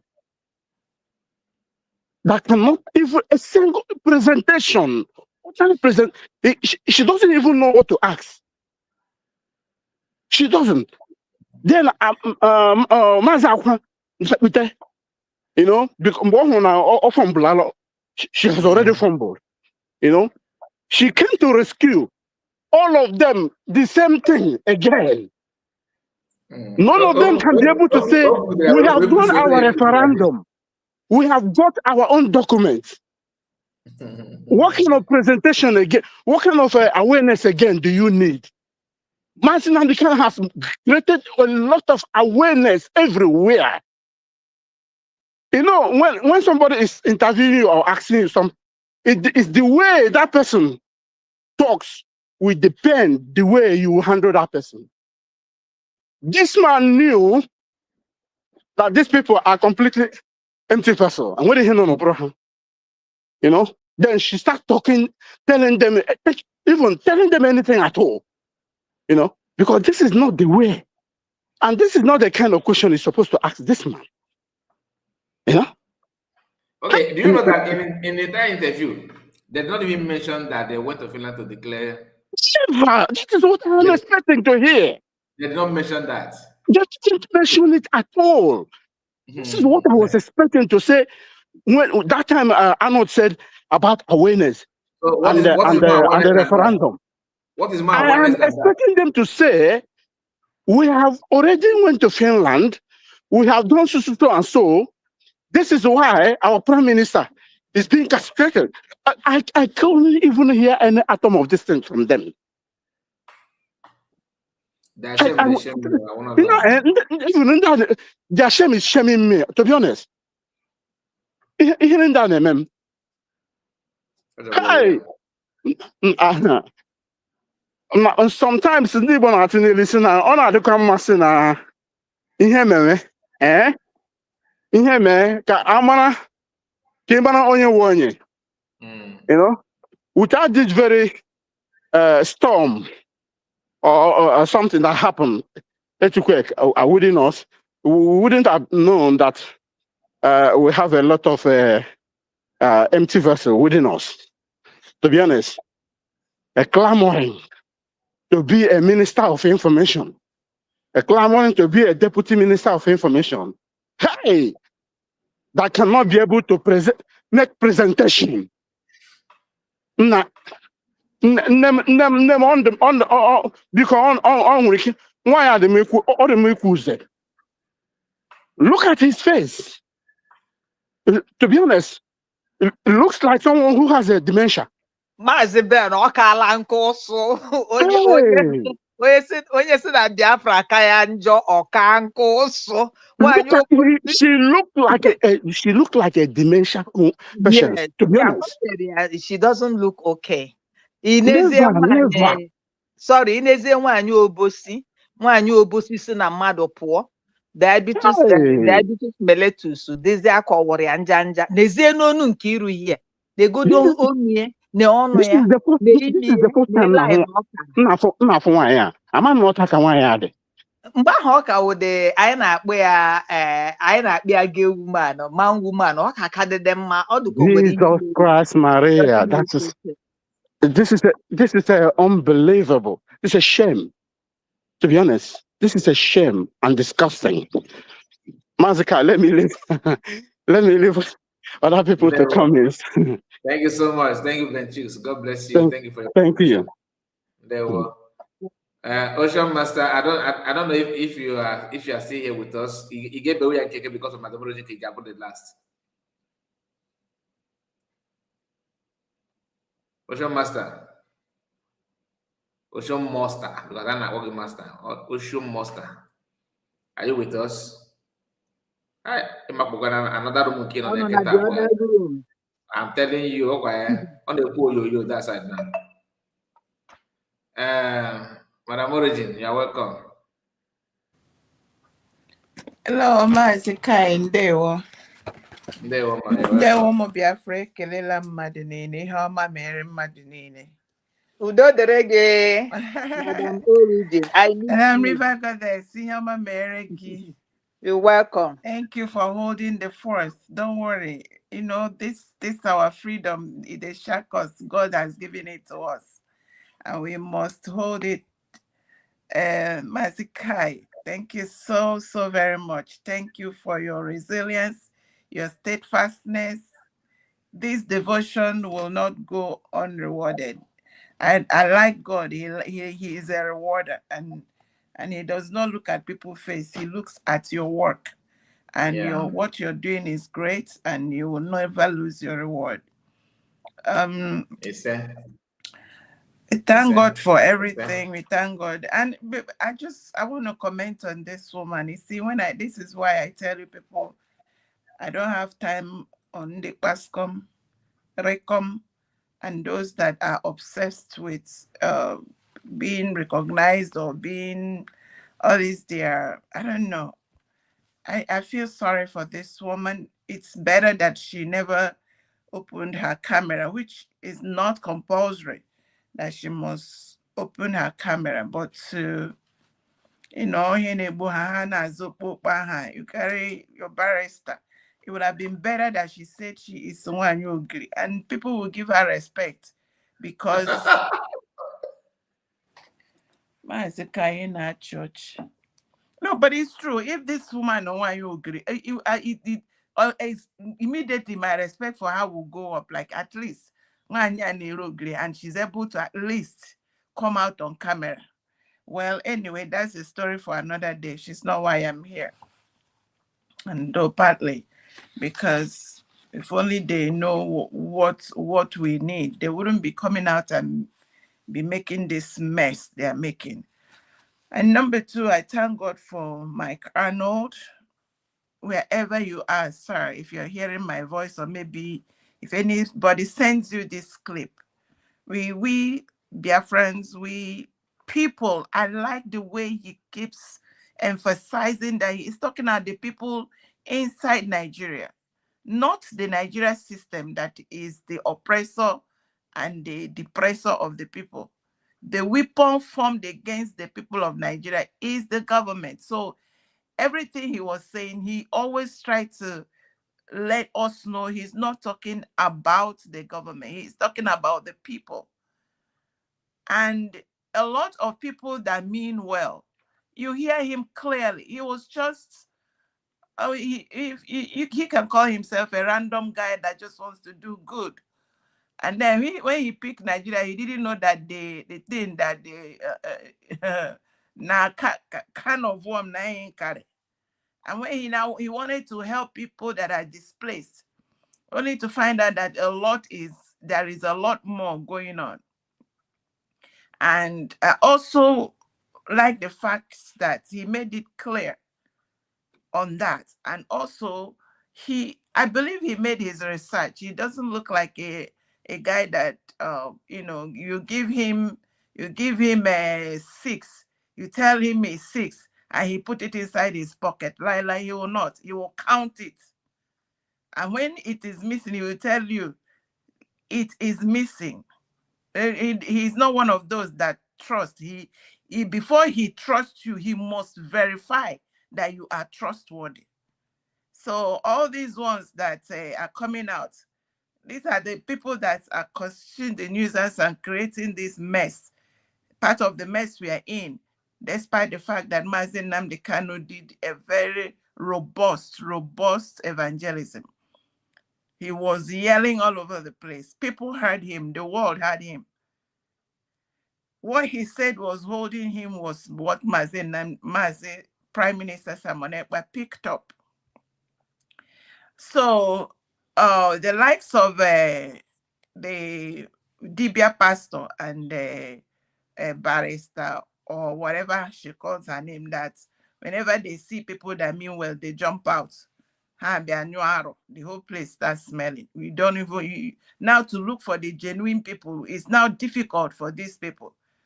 But God will help Mike Arnold to identify the genuine people that want the cause of Biafra and want humanity. Because I keep saying it here. I'm one of those that I wasn't looking for Biafra. I was looking for salvation of humanity. I was looking for good governance. And you look at people like Mazi Nnamdi Kanu, Prime Minister Simon Ekpa, that's how they started. Their heart is after humanity. Their heart is after the people. They were not looking for position or anything. They created these platforms just for the cause which they are looking for. And the Osumia will come out and they will start looking for position. Now, they mess up everywhere, which is unfortunate. That's something I want to highlight that he said. He said paying a lobbyist for photo op will not achieve you anything. You see, I said this thing earlier. I don't know who is paying attention. I said, you see, why Ogenkere is a risk to the cause is that he must pay a lobbyist. He must conjure all this our vulnerable, some, not all, a lot of them want Ihenrite, and they'll join hands with Ogenkere to create a platform that they can collect money from you to pay a lobbyist to go and get a handshake for photo op. They are not doing anything. In fact, they are jeopardizing the cause. They are jeopardizing the 80 million Biafrans and humanity. They are jeopardizing it. This is why I said so before, and McAnally has confirmed it today. You can have a handshake. You can even, he got handshake from McAnally. Everybody, he can get a handshake, but he cannot do business with any of them. Because the reason is that with the baggage, there's no one that is why they drive him out. That is why they close the door before him, because they can't let him in. With the baggage, I hear that he has a number. He has a prison number. We'll give him, how can he get security clearance? How? Everybody, these senators, they have staff that must work on this security clearance. You can meet him randomly and shake him, but you cannot get a clearance to see him. If that clearance is not done, you can't go and sit in his office, because everybody's eye is on these people. Anybody they talk with, sit down in the office. Immediately as the person is stepping out, they run. The whole world is watching. They will run security, this thing, immediately. And they find out that the person has a prison number. You must find, if in fact he's the political party. So many people, they think it is Nigeria, where somebody will go, they see the person. In fact, they are impunity lose guard. You go and commit all atrocity and they allow it. No, immediately your party will tell you to step down. You resign immediately. So why would someone work so hard to preserve their name? Do you know what it takes them to get to this level? Only with one man that has that say he's looking for what? You never status on a Biafra. Shebi una they allow Ogenkere. In fact, anybody that loves Biafrans must tell Ogenkere not to step near these people, because they must close their door, because they don't want. In fact, he's Biafra, because those records they won't talk, because they say everything he said. Ogenkere say he's looking for what do you call him? Freedom, but he's a thief. Yeah, hey, if you will allow a thief to, but on whose account, on whose head, on whose certificate, on whose integrity? So this is what we are talking about. Let me elaborate it so that people, those that are giving Ogenkere money and all these miscreants money, for them to know that they are jeopardizing the cause of Biafra. Now, number two, Mr. Arnold said something. He mentioned, let me see if I remember the next thing he said I wanted to touch on. Yeah, he talks about, when he keeps saying that we need to be heard. We need to be heard. He emphasizes almost 3 times. Because you don't go out, you see this one now, yeah. This woman, this interview, anybody that wants to listen to Biafra cause, the presence of this man will put her off on this interview. Because she's so restless, she's unkept, she's moving around, she's just a misuse of time on this platform. Why are you you want to address the world? Because what she is doing is, she is trying to address the world concerning our plight. But she's here behaving like she has Bascom. Eh? Do we send mad people to go and talk for us? Don't these people understand that for you to get attention of the world, you must present yourself well? And she's here rubbing hand. This is it's so annoying. And number two, he said to be strategic. You have to educate. If you come here and be running Biafra, we hail you Biafra, and you run all those whatever, and you finish. You have not told the people the crux of the matter. You have not come out to say, this is what we are doing, this is where we have gone, and defend just the same way our professor is defending every step that United States of Biafra is doing. That is how to go about it. And not Prime Minister Simon Ekpa say, it is going to be noise. All you have done for 10 years is noise. America, if you didn't write it, if you didn't document it, it didn't happen.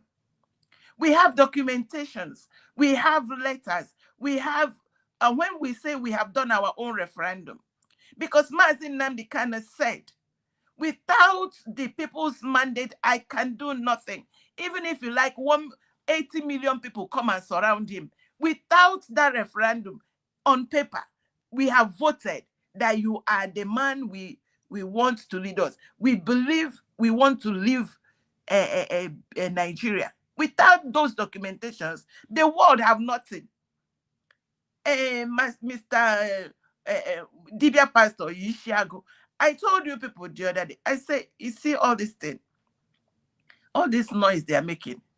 And that is why I'm so happy that November 29, 2024 happened. That was our saving grace. Because you see all these 8 groups, the time will come. And let me say this immediately because I don't want to waste my time on that the last video you sent. That last video, as well documented and as authentic as it is, I want to say straight away, I'm not going to spend time on it because spending time on it is going to make us digress or get distracted. President Trump does not listen to people. President Trump, nobody tells him what to do. President Trump, I'm going to send you a clip. When he started working on, he kept telling the United States government and the world at large that Iran is a threat to humanity. Iran cannot have nuclear weapon because the agenda of Iran can wipe out humanity. Now, they have been lobbying, Iran has been lobbying America, even when they go and buy, they come and lobby them, all kinds of nonsense was going on. He kept telling them, he said, Iran cannot have, with every other agenda and everything, when he went and did what he wanted to do in Iran. And let me remind all of you, why I have to bring Iran in is because I want to say something. President Trump said Nigeria is a shithole. And he means it that it is a shithole. Ever since this Jagaban president, as he steps his leg in America. So when President Trump, I remember when the daughter from, I think it's from his second marriage, came forward and I saw that, I said, And I immediately started researching. I saw that the young man is a Nigerian to be honest, I think he was born in Nigeria, raised in Nigeria. He goes to church at, what is the name of this church? Adefarasin Church. That's where I don't know how long he went there because Adefarasin was at the wedding. All of that brouhaha. All I'm saying is whatever, because President Trump has a lot in everything that the world have sat on, all the atrocities, all the evil, all the genocide that has been going on that UN has sat on. Go and look at Venezuela, what is going on. People just became with whoever that has made it impossible for the people to enjoy the resources in their land. Today, he is on Iran. I think he is on a Venezuela case. He is on what is this other one in the Caribbean? Cuba. and he's talking about Nigeria. I don't want us to let this clip give us a pre-idea, because I say it again, nobody tells President Trump what to do. When the time comes, we're supposed to be doing what we are doing. We are supposed to focus on what Dr. Ngozi Oraboeze is doing. America, as a people, it is all about interest, and it's all about belief system. The Republican with which Dr. Ngozi Oraboeze identifies with, their interests and what they are saying aligns to what Biafra is looking for. So let us focus on supporting our own cause. Keep pushing the agenda of our recognition. We are on recognition, no more now. We are not on agitation. And what I want to tell Mr. Arnold, I understand, I see his concern about Plateau State and all those areas. Whenever Biafra is recognized, we will not forget, we will not leave our brethren that are there. We know that there are a lot of Christians that are suffering inside that contraption. And we have done a lot to show the world that we are people of goodwill. There is no place a Biafra steps in that they don't look to shine light. And that light, we must make it reach other parts of people that are being subdued in Nigeria. But I tell him, recognition of Biafra is the salvation of the others. And anybody that loves anybody inside the contraption, the British cocktail poison called Nigeria, or what if you love Nigeria, people in Nigeria, recognize Biafra so that we can find a buffer, a backbone to help others. Until then, everything else, anybody that wants to help us should recognize Biafra. Anything else to us is noise. God bless you. I rest it there. Thank you so much, Madam Origin. Thank you for that. I wanted to even call you because USB government are live. So I will switch on in a short while. We are not going to waste much time. Evangelist Lewis, let's hear from you. Just 1 minute, please. You can see the music in the background from the studio, please.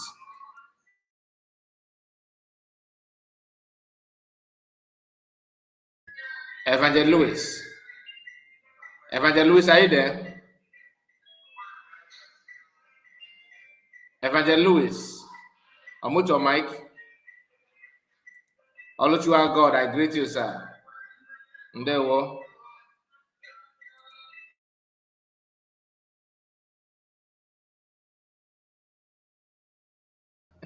Okay. Maybe you can never tell.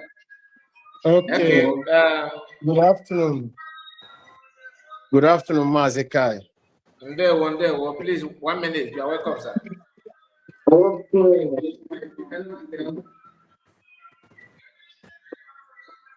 Can you hear me? I hope you can hear me, right? Evangelist Lewis, let's hear from you. Well, can you hear me, please? Loud and clear. We can hear you. Very, very clear. Okay. Number one, I'm making a mad nini. I'm making all the good Biafrans. Ndi human Adam. When they kill him, but in the Akwa do Mazi Kai. Naskwa no Gidi wu gweze. Ihe a na-awepụta otu a anyị akwụsị ọrụ na-efolo gị ọ na-adị anyị mma na ha ndị ya mere anyị ji eme ya and ihe anyị ji na-eme ya bụ na ihe ị na-eme na mma ịghọta asị naanị ihe m chọrọ ịgwa gị today wu jide nke iji ahapụkwala ya na nke iji ọ magbuola onwe ya jisi nnọọ ike ọrụ karịrị ebe ọrụ karịrị m ahụ otu aga m ajọmpụ the program so second just ihe nwe today contribute to Mazi Kai jide nke iji ọ dịrị izi arabụrụ ifo Mazi Because mara na onye pụta ha n'otu a kwuo mmadụ nọ na-esoso ya ochenjie be kemgbe nnọ na-ele nnọọ gị na Jose unu jisi nnọọ ike ha ya abịakwa o ha ya abịakwa ka biko jisi ike jisi ike Chukwu gbaa gị ume. You're welcome. Thank you. You're welcome. Thank you. All right, so my people, we are going to end it here because I have to schedule another program to join the program in USB government. And River Goddess, thank you so much. God bless you, my sister, and Madam Origin, thank you. God bless you. Evangelist Louis, thank you so much. Our own brother, Kochux. Thank you, all of you. Margaret, I thank you so much, and all of you, for Chief, I greet you. All you are God. God bless all of you. On the comment section, those of you that like the video and share it, may God reward you. God bless you. Take care of yourself and see you again. Bye-bye for now.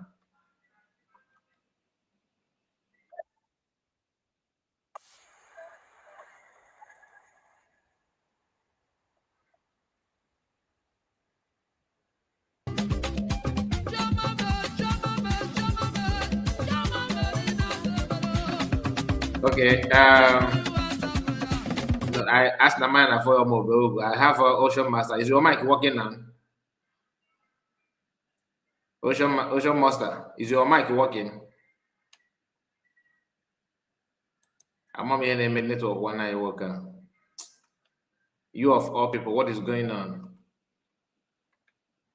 Ocean Master, because I'm a marriage come join our program, you know. I will call you. Thank you so much. God bless you. Thank you.